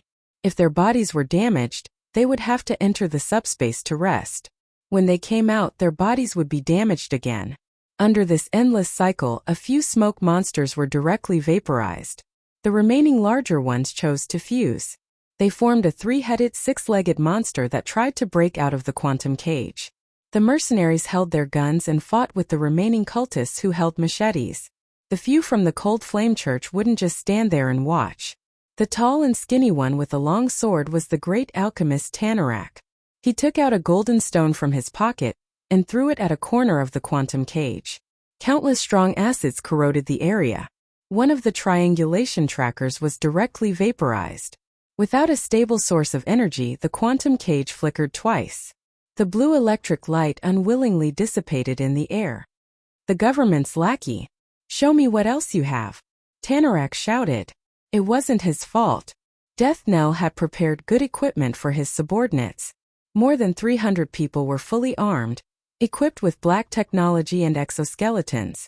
No matter how you looked at it, it wasn't something an ordinary organization could produce. Combining all kinds of inferences, the other party was a government organization that wanted to capture them and dissect them. Although he shouted loudly, he didn't move. His feet were rooted to the ground. He took out a bunch of things and prepared to defend himself. "Are you going to meet him?" Thea turned to ask Midnight's papa. Midnight's papa was a smart person. Although Thea was asking for his opinion, he knew that this request couldn't be rejected. He also wanted to see how much he had improved. He nodded slightly, indicating that he would go. He was a smart person. The hinting spell didn't have a strong effect on these magic users. When they first met, Thea realized that if Midnight didn't listen, she would have to use other spells to control him. With a light tap of her finger, she canceled Midnight's papa's invisibility spell. The Voodoo King, who was also covered in bits and pieces, walked out of the group. "Midnight? You sewer maggot. How dare you bring people to the Cold Flame Church to behave atrociously?" They didn't know the mercenaries, but Midnight's papa was on the same level as them, so they knew him. The woman with the nose ring and Tanarak scolded loudly. At the same time, they wondered if they had pushed him too far. The other party had directly led an army to flatten them? Midnight's papa wasn't a good-tempered person. At first, there were 4 of them and he was alone. He couldn't even beat them one-on-one, so he could only endure it. But now it was different. In his opinion, Thea could at least fight 3 of them and he could deal with one of them. Plus, he couldn't tell what the poison ivy was made of. His side had a high chance of winning and there was no need for him to bow down. He reached out and took out a pure white human skull. "Didn't you want my undead skull? I've brought it for you." As he spoke, he spat a mouthful of blood onto the skull. The skull seemed to come alive. Its upper and lower jaws made ka-ka-ka sounds and it spat out a stinky black wind towards them. Chapter 413. Tanarak glanced back gloomily at Sargon, who was lying on the ground pretending to be dead. He was best at dealing with voodoo warlocks, but it was a pity that he and his daughter had joined forces to ambush him. Mr. E's eyeless face was looking at him with a faint smile. It seemed that he could only go up himself. An alchemist going up against a voodoo warlock was a bit strange, but Tanarak, who looked down on Daddy Midnight, still went up to him. A street thug dared to behave atrociously in the Cold Flame Vatican? The great alchemist only needed a glance to determine the approximate composition of the poisonous gas. He threw out 2 bottles of solvent, one transparent and one turbid. The 2 bottles of potion mixed in the air and formed a kind of gas with a somewhat fresh fragrance. It directly neutralized Daddy Midnight's poison. Midnight did not back down. He took out a dark brown skeleton the size of a palm and silently chanted a spell. The skeleton expanded with the wind, but from its bone structure, it did not look like a modern human. "It's so short. Is this a human skeleton?" Death Knell looked at the skeleton that his new partner had thrown out and asked Thea with some doubt. This thing was less than a meter tall. Could it have been a dwarf when it was alive? That should be the skeleton of a Lemurian. Earth's civilization was slightly older than Atlantis. To the current Earth's people, it's a prehistoric civilization. Thea was also quite interested. She did not expect Daddy Midnight to have such a good thing. The Lemurians were divided into the giant race and the dwarf race. This skeleton was unsurprisingly from the dwarf race.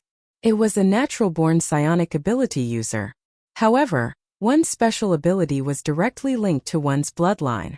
It had been dead for hundreds of thousands of years, so it wasn't a simple matter to rely on this skeleton to display its remaining value. Daddy Midnight had already thought about this problem. He gave the skeleton a small tambourine drum. The dark brown skeleton slowly hit the tambourine drum. Psionic shock, invisible to the naked eye, was intermittently emitted in front of him. The alchemist's willpower attribute was not high. He was beaten back by the psionic shock. At the critical moment, Mr. E, who practiced 18 meditation techniques a day, stepped forward. His hands emitted waves of ripples and blocked Daddy Midnight's attack. As for whether or not he wanted to leave Thea and Poison Ivy, who he couldn't see through, to his companions, no one knew. The great alchemist had been made a fool of by a voodoo warlock that he looked down on, and he felt unsatisfied. He no longer held back and kept hitting the ground. Following the rumbling sounds of heavy objects, 2 heavy steel statues ran out of the backyard, their huge bodies quickly appearing in front of them. Kill them. The great alchemist pointed at the mercenaries. Thea was a little surprised. These spellcasters from Earth really did have some good stuff. Midnight skeleton from the prehistoric civilization, this guy's steel golem, these were all extremely valuable things. It would be too much of a pity to let everyone blow it up. Thea winked at Poison Ivy. Poison Ivy's eyes instantly turned emerald green. A large number of vines suddenly sprang out from the bottom of the steel golem's feet. Under the influence of Poison Ivy's chlorophyll, the vines grew at a heaven-defying speed. The vines that could only wrap around the golem in less than 10 seconds had already slowed down the golem's footsteps. The golem's strength was infinite, and it rushed forward tirelessly. The vines that were as thick as a child's arm were pulled apart by the huge force. One vine was torn apart, and in the blink of an eye, 2 more vines were wrapped around it. 2 vines were torn apart, and 5 or 6 vines were wrapped around it again. In less than 30 seconds, the 2 steel golems were still struggling with all their might. However, under the entanglement of a large number of vines, they could no longer move forward. Seeing this scene, Mystery shrunk his neck and pulled the battlefield between himself and Daddy Midnight to the side. The great alchemist also noticed that something was wrong at this time. He took out a handful of powder from his body and threw it at Poison Ivy in Thea's position. Hiding the head but showing the tail, come out. The powder was clearly scattered, but it defied the laws of physics. It was thrown dozens of meters away, and only dispersed when it was 5 meters in front of Thea. Poison Ivy waved her hand, and a green wall made entirely of plants appeared in the middle of the fissure, blocking all the powder outside. Play with them. Thea changed into a black robe, covering herself from head to toe. She reached out and cancelled the invisibility spell on the 2. Except for Mr. E, who had already noticed it, the other 3 took a deep breath. Poison Ivy sat on a huge, colorful man-eating flower. This flower was at least 3 meters tall, and its roots and branches were at least 10 meters when fully spread out. Was there such a huge plant on Earth? Facing a powerful enemy, Sargon and his daughter, who had temporarily made peace, looked at the great alchemist. He was involved in the most diverse subjects and had the most knowledge. The great alchemist Tanarak shook his head. This thing did not seem to grow in nature. Mages like them could often summon some strange species. A huge plant did not surprise them. What made them confused was that they could not see through Poison Ivy's essence. Was this woman alive or dead? If she was alive, the circulation in her body was completely different from that of humans. If she was dead, she could breathe, and there was no aura of death on her body. Instead, there was a bright and dazzling aura of life. Like Mr. E, the 3 of them regarded Poison Ivy as some kind of summoned life form from the outer world. As for the summoner, who else could it be? Naturally, it was Miss Thea, who was dressed like a necromancer beside her. Poison Ivy's body was full of vitality, but there was no magic power, so they were only afraid. But Thea and the others were dumbfounded. This person's magic power was too profound. The nose ring girl who had just started learning magic in Tanarak, who had always been studying alchemy and rarely accumulated magic power, only felt that it was powerful. Apart from Thea, the strongest great mage, Sargon, felt it much more deeply than they did. Pure, thick, profound, and vast were not enough to describe this magic power. Sargon could not understand where this divine being came from. Out of curiosity, he used a secret spell to see Thea's inner essence. He was the oldest and had seen too much and experienced too much. Even if the other party was an angel who had descended to the mortal world, he would not be surprised. But he did not see the scene he had imagined at all. It was as if he was standing alone in the void. Up, down, left, right, front, and back, it was pitch black. He subconsciously looked down, and as his gaze fell, the void became darker and darker until it absorbed his gaze. He could no longer see anything. Only the mental power that he had cultivated for many years told him that he was looking at the abyss, and the abyss was looking at him. If he still wanted to see the sun tomorrow, he had better come out quickly. He did not know that this was the psychic shield that Thea had learned from the Martian hunter. The yellow energy of fear enveloped the soul. He had been ambushed by his daughter and betrayed by his best friend. His willpower attribute had dropped to the bottom. Looking at Thea's magic reaction from afar was actually fine, but he had courted death and wanted to see the inner essence. As a result, he had bumped into the psychic shield and the magically modified mind labyrinth. All kinds of illusions appeared one after another. Spellcasters who had been tortured to death by him, demons from hell, monsters from the abyss, nightmares in the space mezzanine, and countless species that he had seen before or never seen appeared around him. His mental power was exhausted until it was exhausted.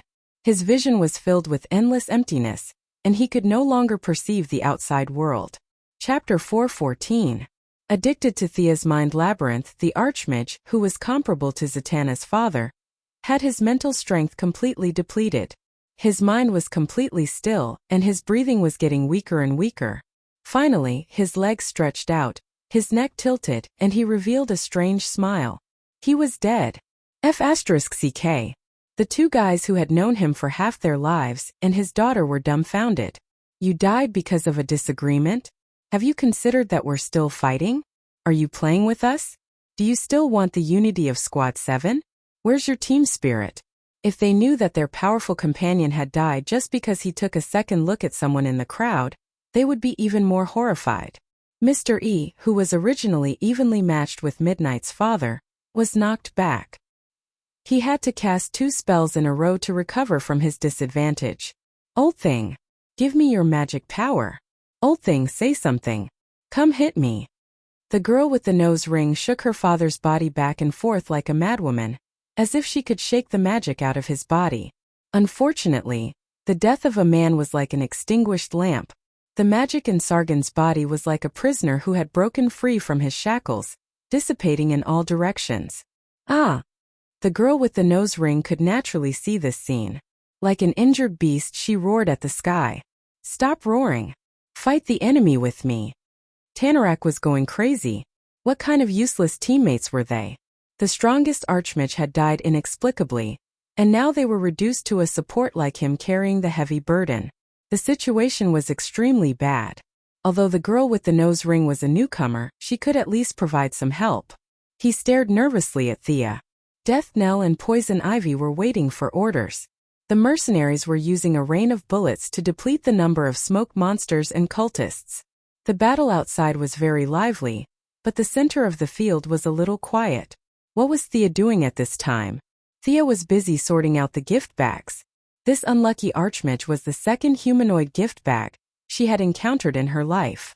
The previous Martian manhunter had also failed due to fear, but at least it required Thea to collect all kinds of knowledge on her own. This Archmage had delivered himself to her doorstep. His mental power was destroyed by all kinds of illusions, and a large amount of memories were intercepted by Thea. At first Thea was puzzled, where did these things come from?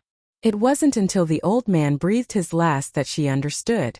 The soul that carried the memories dissipated, and the old man left everything he had learned in his life to Thea.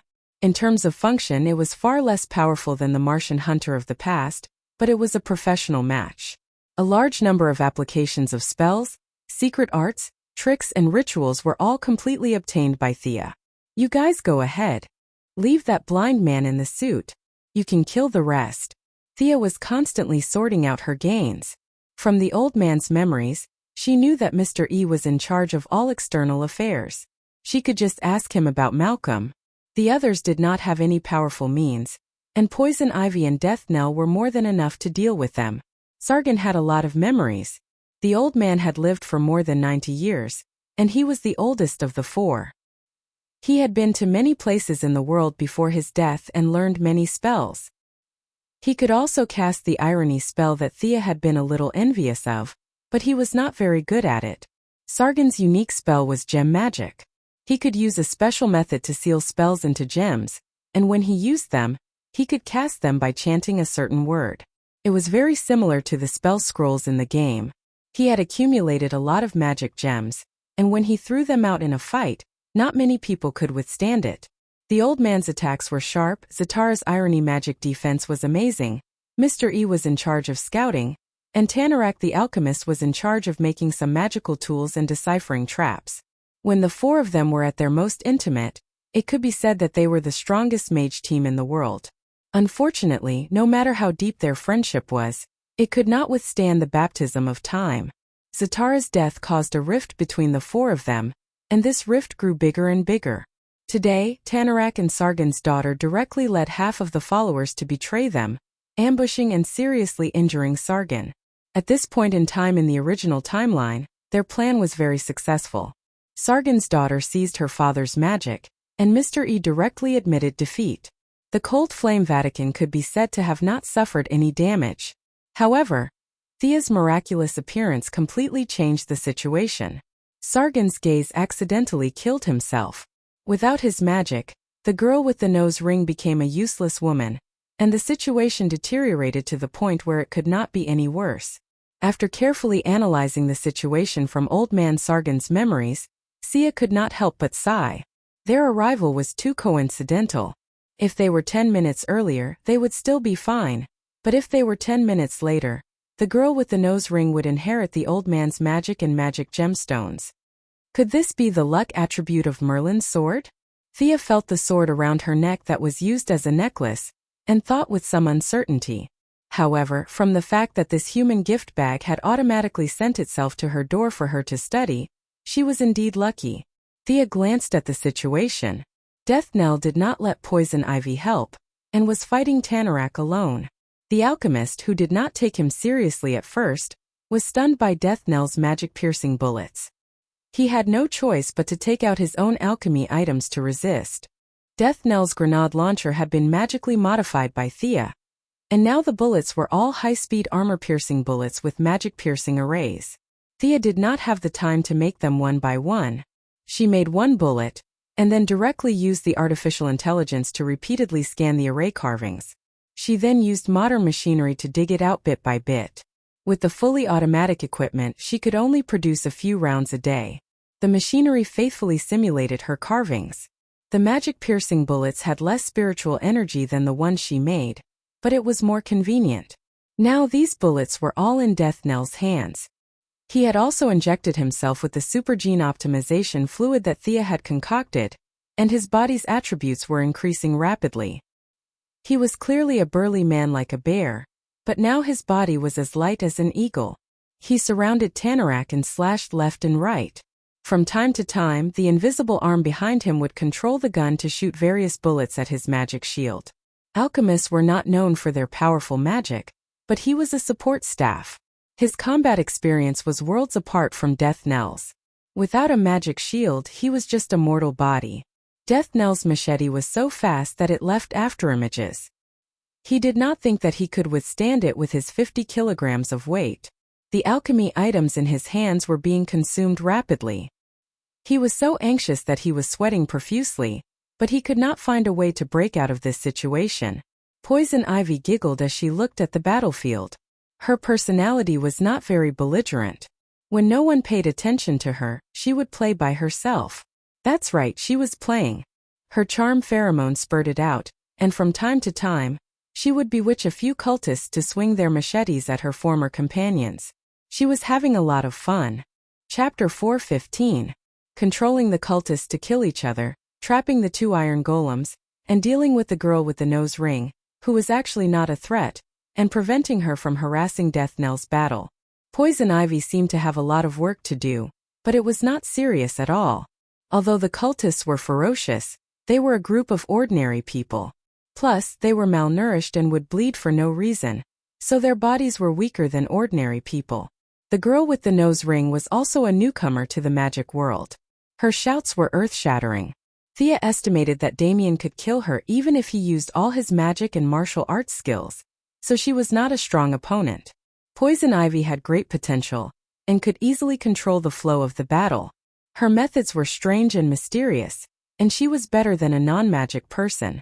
Thea was optimistic about her future. While they were fighting, Thea dragged Old Man Sargon's body over. The old man had a cloth wrapped around his head, and he seemed to be an Indian. Thea had gotten his big gift, so she was not interested in his black body. She took out a small bag from the side of the body and opened it. There were 5 or 6 dazzling gemstones inside. Thea took out a gemstone and looked at the quality of the gemstone with a torch as if nothing had happened on the battlefield. She curled her lips and secretly scolded him for being poor. Although she did not study gemstones as deeply as Catwoman, Thea relied on her female talent to judge that these gemstones were only of an acceptable level. Old Man Sargon did not know that his body was almost cold, but he was still being looked down upon. In fact, he was also helpless.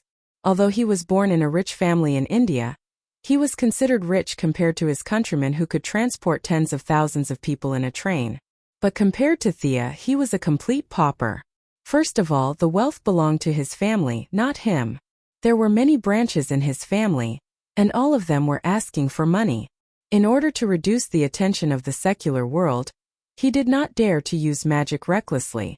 In India there were corrupt people everywhere, and they wanted money everywhere. There was not much wealth for him to freely use. Secondly, his wealth was in the most basic industry, which was commonly known as a landlord.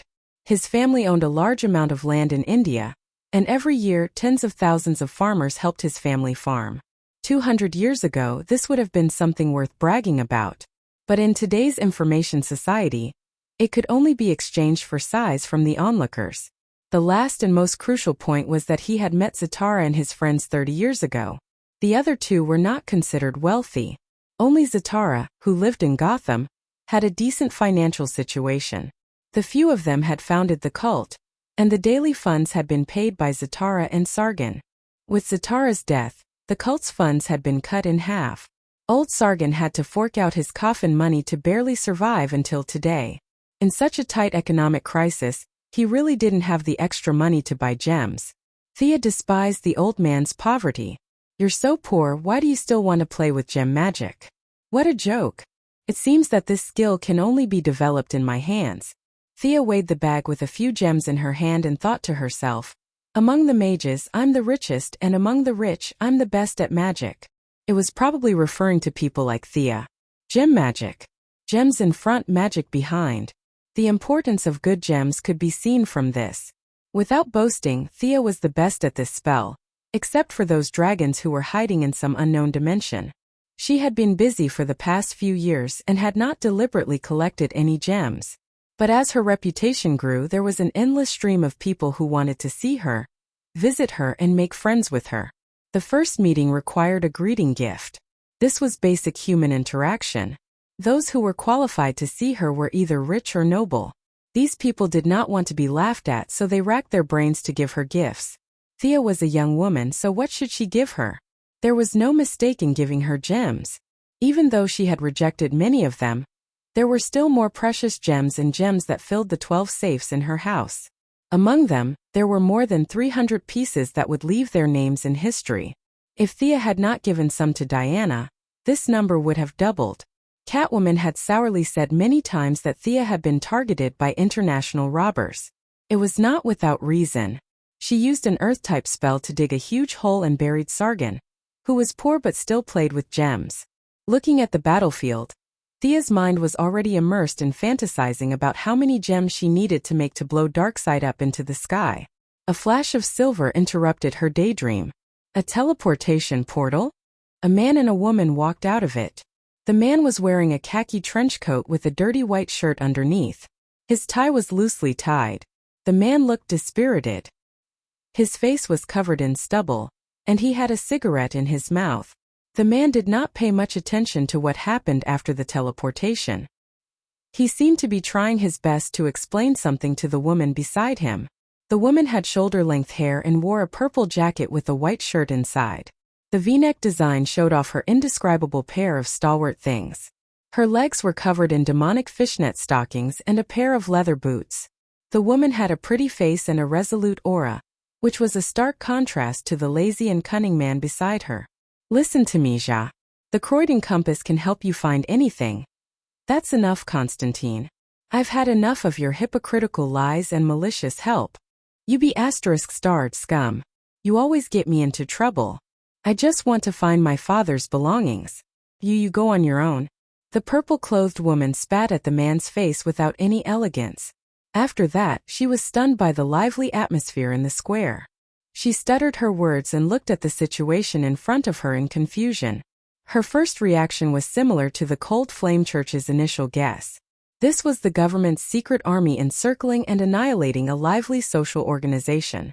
The man's reaction was much calmer than hers. A trace of doubt flashed through the corner of his eyes, but it was quickly replaced by cynicism. The night wind was a little strong. He reached out to cover his mouth and lit the cigarette.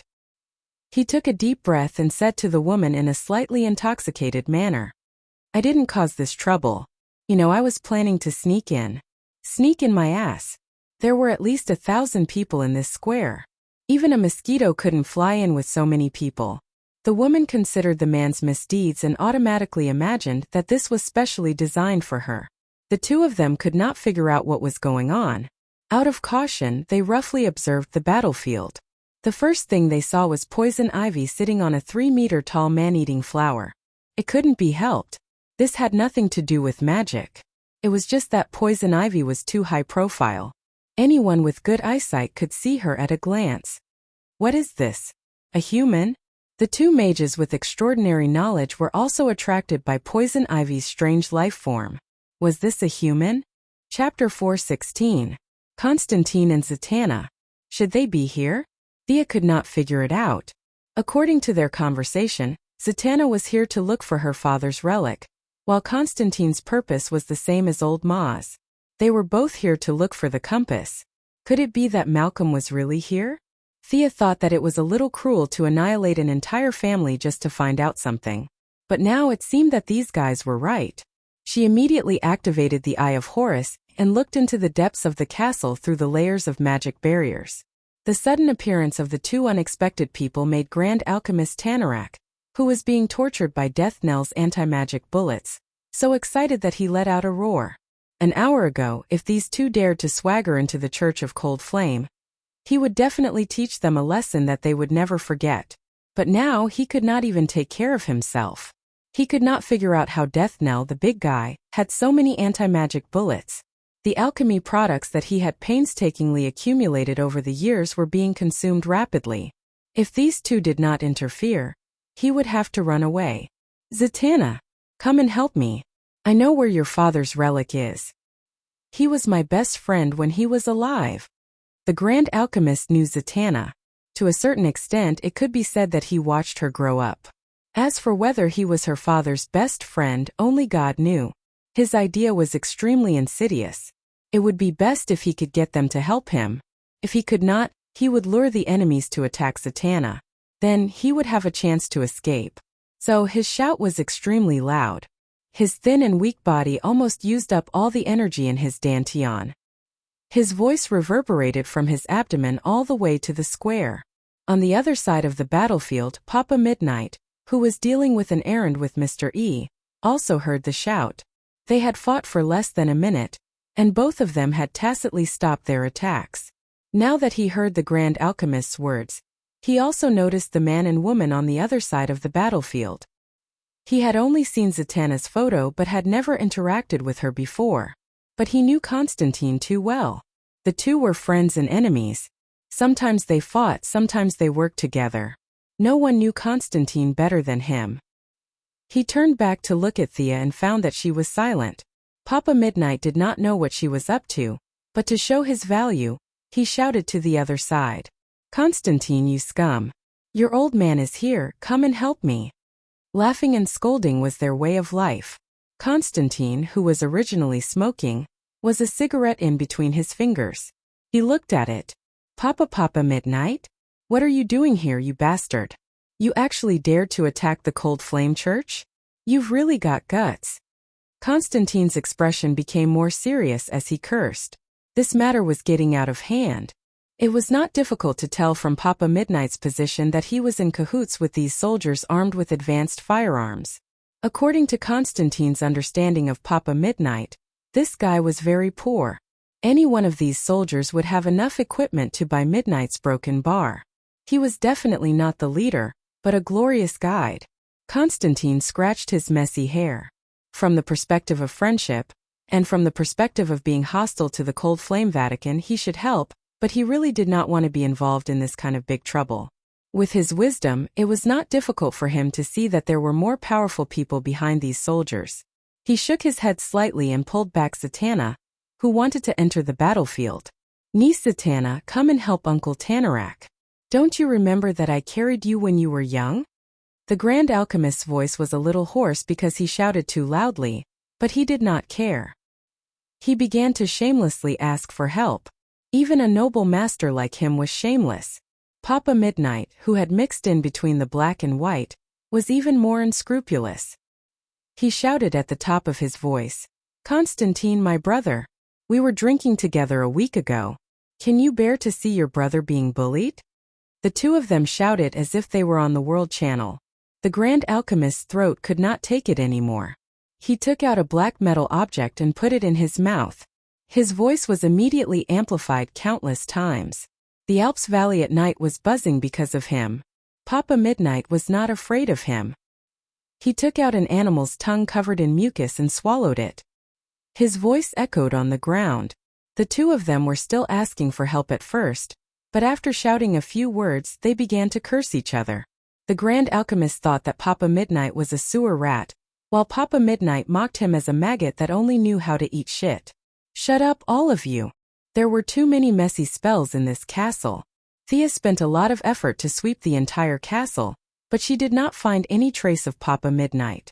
She was already very unhappy, and when she heard their curses getting worse and worse, she was irritated. She ignored both friend and foe and threw out a wide-range psychic shock. Her voice was not loud, but it was very penetrating. Ordinary people, mercenaries, and cultists were all shocked to the ground. Several magic users were shocked. Papa Midnight was the furthest away and was the least affected. He shrunk his neck and did not dare to make a sound. Mr. E was shocked. He had already begun to think about whether to use feather fall or glide when he jumped off the cliff. The Grand Alchemist was the most unlucky. Just as he was about to shout, he was scared back. But Death Knell's willpower was very high, so it was not affected much. Seeing that he suddenly showed a big flaw, Death Knell did not think and slashed down. A skinny left hand was cut off. The Grand Alchemist howled like a pig being slaughtered. He could not hold on any longer. Death Knell slashed 3 times like a storm, cutting the greedy Grand Alchemist into pieces. His movements were too fast. It was not until the fresh corpse fell to the ground that Zatanna, who had just gotten rid of the psychic shock, shouted, "Stop!" Although she was suspicious about the identity of the Grand Alchemist's so-called father's friend, Zatanna still felt angry that someone she knew had died in front of her. She took out a small staff. She aimed the tip of the staff at Death Knell, and a purple brilliance shot out. Little Ja, don't. Constantine was still a step too late. In his heart, the people of the Cold Flame Church were his enemies. The more deaths the better. Revenge for the Grand Alchemist? Wasn't that crazy? Go back. Thea did not have a good impression of this reckless woman. She stretched out her left hand, and an invisible wave flashed between her white fingers. This was the irony magic that made the father and daughter famous. This spell was very profound. Thea only got Sargon's memory, not Zatara's. In addition, the old mage was not good at this spell when he was alive. It could only be said that he learned this spell from a few good friends. He was still far from being proficient in it. But Thea relied on her own high magic power and did not need too much skill to cast it. Chapter 4:17. The flying purple energy beam seemed to have been stopped by some kind of great force. It turned back in the air and shot back at Zatanna. Ironic magic. Zatanna was shocked. She was just a beginner in this spell, and was still far from being able to use it freely. With her competitive nature, she opened her hands and tried to return the spell. This was their family's unique skill. Many of the techniques were unknown to others. She didn't think that she was worse than others. Go back. Her momentum was very good. The use of the spell, the technique, and the timing were all on point. However, there was a fundamental difference between her and Thea's total magic power. At her peak, she might be able to exchange a few blows with Thea. But now there was a huge gap between them. Her family's secret technique didn't change the direction of the spell. Couldn't even delay it. The purple light beam rushed back to its original owner without hesitation. Little Ja, get out of the way. Constantine spat out the cigarette butt and flew up. He made what he thought was a very heroic and manly save. Of course, it would be even more perfect if the two of them were not covered in dirt. Thea saw this scene and clenched her teeth. Zatanna's level was clear at a glance, but Constantine couldn't be sure. This wasn't to say that he was hiding his strength. It was just that the yellow windbreaker he got from Nick Nacro blocked Thea's probing. This windbreaker was of very high quality. Looking at the aura lingering on it, it was definitely a high-grade magic tool. What's the origin of this man?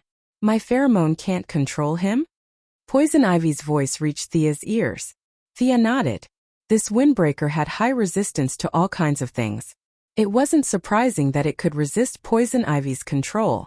She pointed her chin at Mr. E, who was fighting with Daddy Midnight on the other side, and motioned for Poison Ivy to go over and help. She looked at Zatanna, who had been thrown to the ground by a hungry tiger, and Constantine, who looked brave but had not exposed his true identity. Constantine's strength had always fluctuated between high and low. When he was strong, he could seal the Demon King of Hell.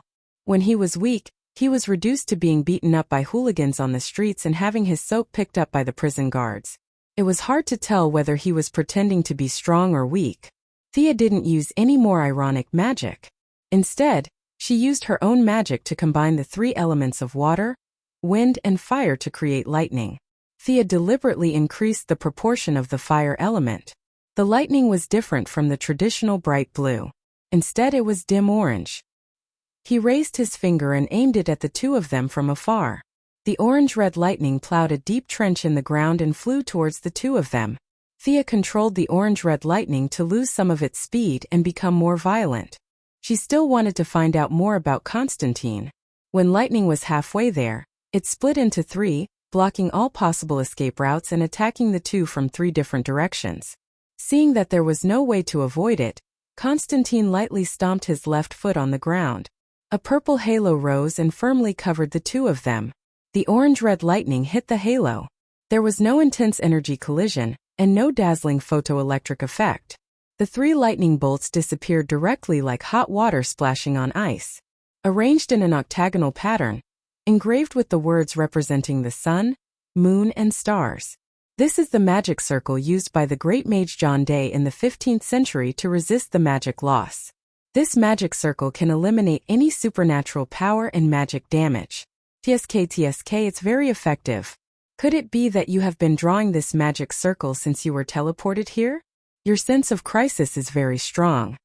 Thea casually commented on his magic circle. Constantine's face was a little ugly when he heard her mention the origin of the magic circle so easily. However, he still fearlessly took out another cigarette and lit it. What he didn't expect was that Thea's last sentence made his face change drastically. You are Thomas Constantine's son? You look a lot like your father. Thea was so happy that she was almost bubbling. No wonder Death Knell treated everyone as a child. It felt so good to act like an elder. Constantine and Zatanna looked at each other and saw the doubt in each other's eyes. Who is this guy? Who else in the world knows your family's irony magic? Have you taught anyone else? Constantine asked in a low voice. Zatanna shook her head. My father has a few friends who should know, but I definitely haven't spread it. The two of them were speechless. She knew Constantine's father, knew how to use irony magic, and had a magic power as deep as the sea. The conclusion was obvious. She was an elder. In order to deepen his impression, Thea recounted what happened 100 years ago. At that time, your grandfather died in battle at the Somme River. I was the one who sent his body back to your father. When I met your father, he was not even 10 years old. Time really flies. Constantine took out 3 detection tools in a row, and all of them were real. Thea didn't lie at all. This made him slowly believe her. It wasn't strange for people with deep magic power to live for 100 years. Thea wasn't spouting nonsense. It was just that she was in a time travel state at that time, and she didn't see Thomas after that. These were 2 premises that she didn't mention. After many misunderstandings, Constantine had the misconception that this person was either his father's friend or his grandfather's friend. You really know my father? That's right, kid. Ask your partner to stop. I'll tell you in detail later. Thea acted like an expert. Father Midnight, who knew her true identity and had dealt with Constantine for many years, heard their entire conversation. He almost couldn't hold back his laughter. Constantine, who had been swindled his whole life, was actually deceived by another person. How could a billionaire like her know Constantine's drunkard father? Their ages didn't match at all. He thought that it was Thea's magical attainments that deceived Constantine's detection tools. Amused, he was even more in awe of Thea. The suggestion spell finally left a seed in his consciousness. After calming down Constantine and his partner, Thea finally had time to deal with the blind old man. Mr. E surrounded by Father Midnight, Poison Ivy and Thea. The old man couldn't even take a single blow. He didn't even have time to jump off the cliff before he was firmly entangled by Poison Ivy's strange vines. The vines pulled the blind old man in front of Thea. She asked, "Actually, we're here today to ask you something. Do you know Malcolm Merlin? Do you know who he was last in contact with and where he disappeared?" Thea showed an elegant demeanor and asked politely. However, her words were like thunder in Mr. E. "Damn it. You came to our house to shout and kill, but you're here to get information." Mr. E's empty eye socket stared at Thea in disbelief. His astral vision allowed him to see the world from 360 degrees. He didn't even turn his head to look at the great alchemist lying in a pool of blood on the ground in the distance. He really felt that this old man didn't deserve to die. This group of fiendish people weren't government officials who wanted to eliminate active social organizations. They were just passing by to get information because of the reputation of the Cold Flame Vatican. Chapter 418. He was not very sad about the alchemist's death. After all, they had already shed all pretense of cordiality. How pretentious would one have to be to feel sad for someone who was blinded by greed and betrayed their friendship? He just wanted to get through the difficult situation in front of him. Malcolm Merlin? Was there such a person on his side? Thea took out her phone to help him deepen his impression. She wanted to show him the photo, but she quickly realized that this guy was blind. Fortunately, she had plenty of means. She used telepathy to send old Ma's image into his mind and peeked at his true thoughts. If he had any grudges, she would kill him. If not, she would spare his life. After reading all of Great Wizard Sargon's memories, Thea understood the whole process of their battle. If she had not brought people out, the two of them would have been finished. From another point of view, she had saved the blind old man's life. We don't know much about this person. I only know that he had a conflict with Felix Faust in Northern Europe. I don't know what happened after that. Mr. E took out a thick piece of parchment from his bag. His old fingers groped on it. Thea thought it was Braille. After a while, the old man said with certainty. The old man rejoiced in his heart. He checked it repeatedly and finally confirmed that this person's matter had nothing to do with them. You people came to my house and looted for half a day. Now that the truth is out, can you retreat? You should know that cultists also had dignity. Thea scratched her head. The battle had calmed down. None of the people who asked for directions died. Only 6 or 7 were injured. One of the kinetic skeletons was seriously overheated and had an emergency shutdown. Basically, it was the economic loss of firearms and ammunition, which could be recovered with just a few $1 million. 2 of the 4 court pillars had fallen. One had been scared to death and the other had been hacked to death. The only remaining leader had been captured. The square was filled with corpses in red robes. Excluding those who had killed each other, and those who had died from using evil rituals to summon monsters. A conservative estimate was that they had killed at least 300 people. There were only a few dozen believers who were relatively new to this world. They were all hiding behind large trees and rocks, trembling in fear. The Cold Flame Church, which originally had 4 great mages carrying the flag, and had shaken the magic world, had been beaten down by her. From a lively international organization, it had become a lively regional organization. Its scale had shrunk to the same level as Daddy Midnight's bar. How could the word miserable describe it? Eliminate the source of trouble? This thought floated in Thea's mind. Mr. E was extremely sensitive and realized that the most critical moment had arrived. I swear a true spirit oath. From now on, we will live in peace and will not pursue today's matter. On the contrary, if you help us quell the rebellion, Cold Flame will give you a great gift. After saying that, he chopped off one of his fingers and chanted an incantation. Soon, 15 golden symbols were pressed on his chest. The blind old man groaned. It could be seen that this was a great burden for him. After all, he was an old man who had been through the baptism of time. He was really decisive. The oath was connected to his heart. If he went against it, his heart would explode into pieces. "Hey, I believe you. As for the great gift, it's completely unnecessary." Thea decided to let them go. After all, the Cold Flame Church had been operating for more than 30 years. They had believers all over the world. It was just a matter of numbers. Even if she killed all of them today, it wouldn't change anything. She could definitely eliminate the problem, but it would be troublesome to eliminate the root. It was impossible for her to chase after those Cold Flame believers all over the world. She didn't have that time. Moreover, there were many people in this world who were crazy and liked to study evil cults. What should exist would still exist. If she extinguished the Cold Flame today, the Hot Flame and Cold Flame would jump out tomorrow. These people couldn't be killed. If she didn't want their great gift, it would be Thea pretending to be generous. What kind of great gift could this bunch of poor people have? Thea, who knew Old Man Sargon's memories, knew that they barely had enough money. Previously, they could still rely on the old Indian man and the alchemist to do some small things in exchange for some money. Now that the two of them were dead, could they expect Mr. E to open a blind massage shop to earn money? If his subordinates were normal, Thea could accept them all. But if they were evil cults with water in their heads, joining her subordinates would be troublesome enough. She would just let them recuperate behind closed doors. Mr. E breathed a sigh of relief. Although Thea said that she didn't want great gift, he still ordered his subordinates to take out a big bag as a gift to send these evil gods away.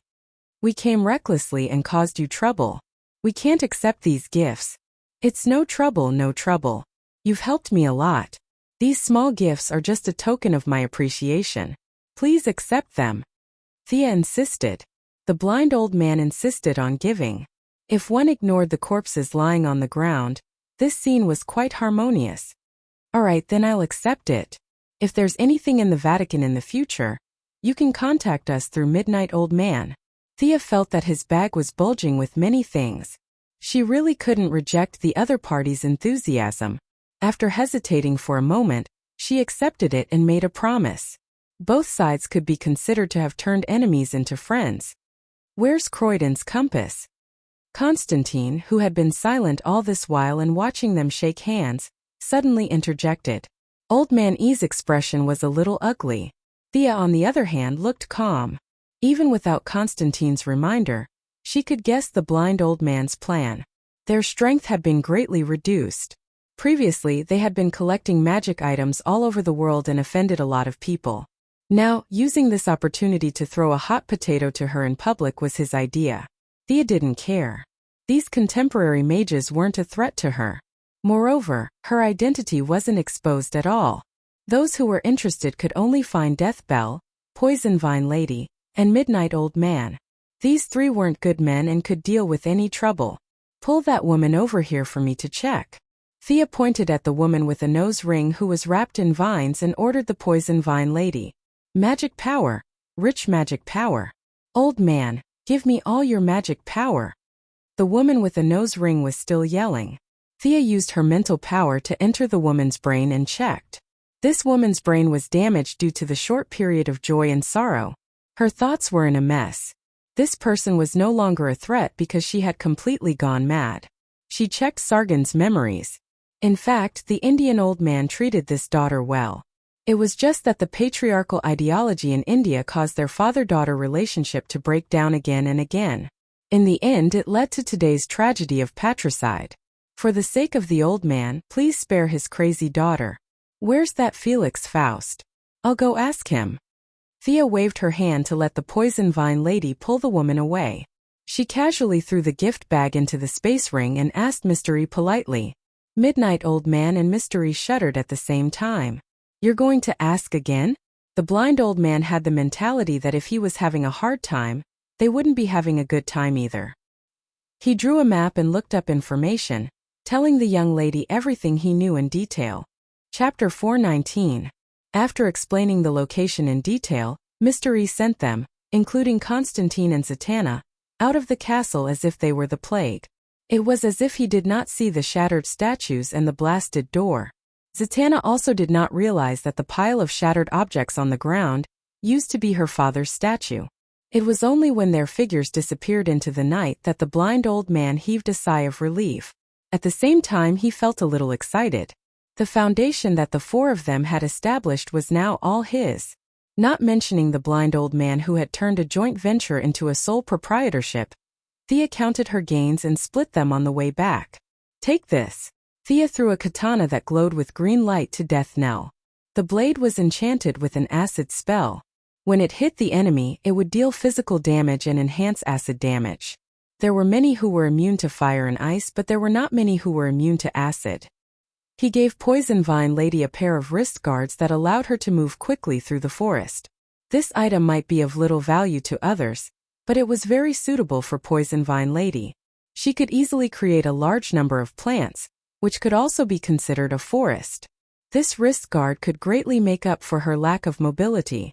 Whether it was attacking or escaping, it was a powerful weapon. This is for you. It should be able to nourish your little skeleton. Thea picked and picked. There were not many things related to voodoo. Finally, she found a stone slab that was the size of a tablet computer. There were some strange drawings on it like children's doodles. It contained a small space that was filled with the aura of death. It was just right for Father Midnight. His little skeleton from the prehistoric civilization was too damaged. With this stone slab, it could more or less recover some of its power. After splitting the loot, she watched them return to the camp. It was better for more than 300 people to take a transport plane with a lot of equipment. It was too tiring to open a portal. Thea took out the 2 iron golems and gave them to Death Knell to bring back to the metropolis. She would study them when she had time. She planned to go to Northern Europe alone to find Felix Faust. He had a stargazing platform that was usually hidden in another plane. This time there was only one enemy. It was useless to have more people. The mercenaries lined up and left. None of them said anything.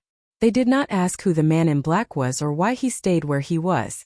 Everyone left quickly, leaving only Thea, Constantine, and Zatanna. Nephews, is there anything else? Thea looked at them curiously. Virtuous, your sister. Constantine had lost count of the number of cigarettes he had smoked.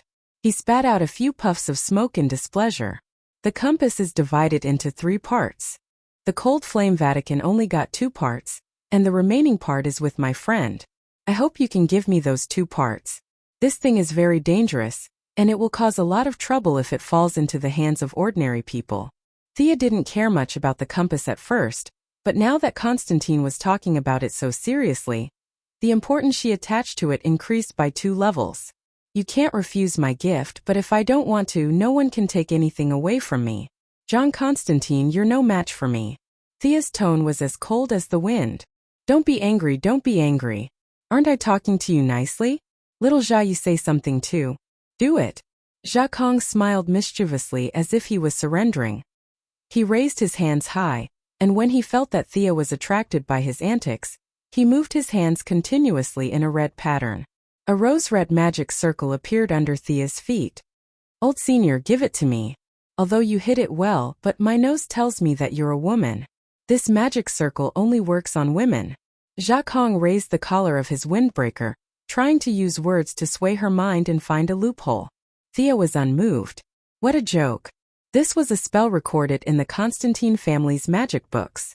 It was too easy to break this kind of spell, but what was the point of breaking it? With Master Sargon's knowledge and the theory of magic circles, Thea found another way. This was something that no one had used before. She lifted her hands in the air, and following the direction of the magic flow of the magic circle, she pulled the magic circle out of the ground. As if she was showing off a product, she turned the magic circle 360 degrees twice. Little John, you drew it well in a hurry. However, there is too much magic accumulation at this node, and it can be easily destroyed. The lines at this node are too complicated. Actually, you can simplify it. She was like a teacher teaching her students. She commented on his magic circle inside out, and then threw it aside like trash. After a faint smoke, nothing was left. In order to deepen your memory, I'll leave you with homework today, Thea said as she took out the God of Death's staff. Under the horrified gazes of the two, the staff emitted a silent black light, directly hitting the two of them. The black light rolled and rolled the two of them into the interlayer space between the material world and the dark plane. This was the modified maze spell of the hunter goddess. Previously, Ares was trapped for more than 10 minutes. To deal with them, there was no need for such a high-level maze. A dark shadow maze was enough for them to play with for a few days. These two were too bold. They ignored the beaten-up cold flame Vatican and dared to bare their fangs at me. If I don't teach them a lesson, they will suffer a great loss in the future. Thea clapped her hands gently, identified the location, opened a portal to Norway and left the scene. How was she going to find them in Norway? Fortunately, Constantine gave Thea a good idea, which was to use Croydon's compass. After rummaging through Mr. E's gift for a long time, she finally found the needle and dial. Strictly speaking, this thing should be a compass. The missing part was a lens, which was in the hands of Zach Kang's friend. Although this thing was incomplete, and ordinary people would definitely not be able to use it, it would not be a problem for a magician to use it. Between looking for Malcolm and that unlucky guy named Felix Faust, Thea first chose to look for old Matt. She injected magic into the needle, and the needle floated in the air and spun rapidly. In less than 10 seconds, it sent a vague signal to Thea. Found it. This thing is good. I should get it together later. Thea was quite happy. This was much faster than using the Eye of Horus to search all over the mountains. She cast an invisibility spell on herself and constantly adjusted her position. She set off from the city and flew towards the suburbs. The closer she was, the stronger the signal sent by the needle. After the third search, Thea came to the foot of a mountain. There was a large amount of metal in the mountain, which seriously blocked her vision. However, Thea still found Malcolm standing at the entrance of a cave. She secretly let out a sigh of relief. How many innocent lives had been sacrificed in order to find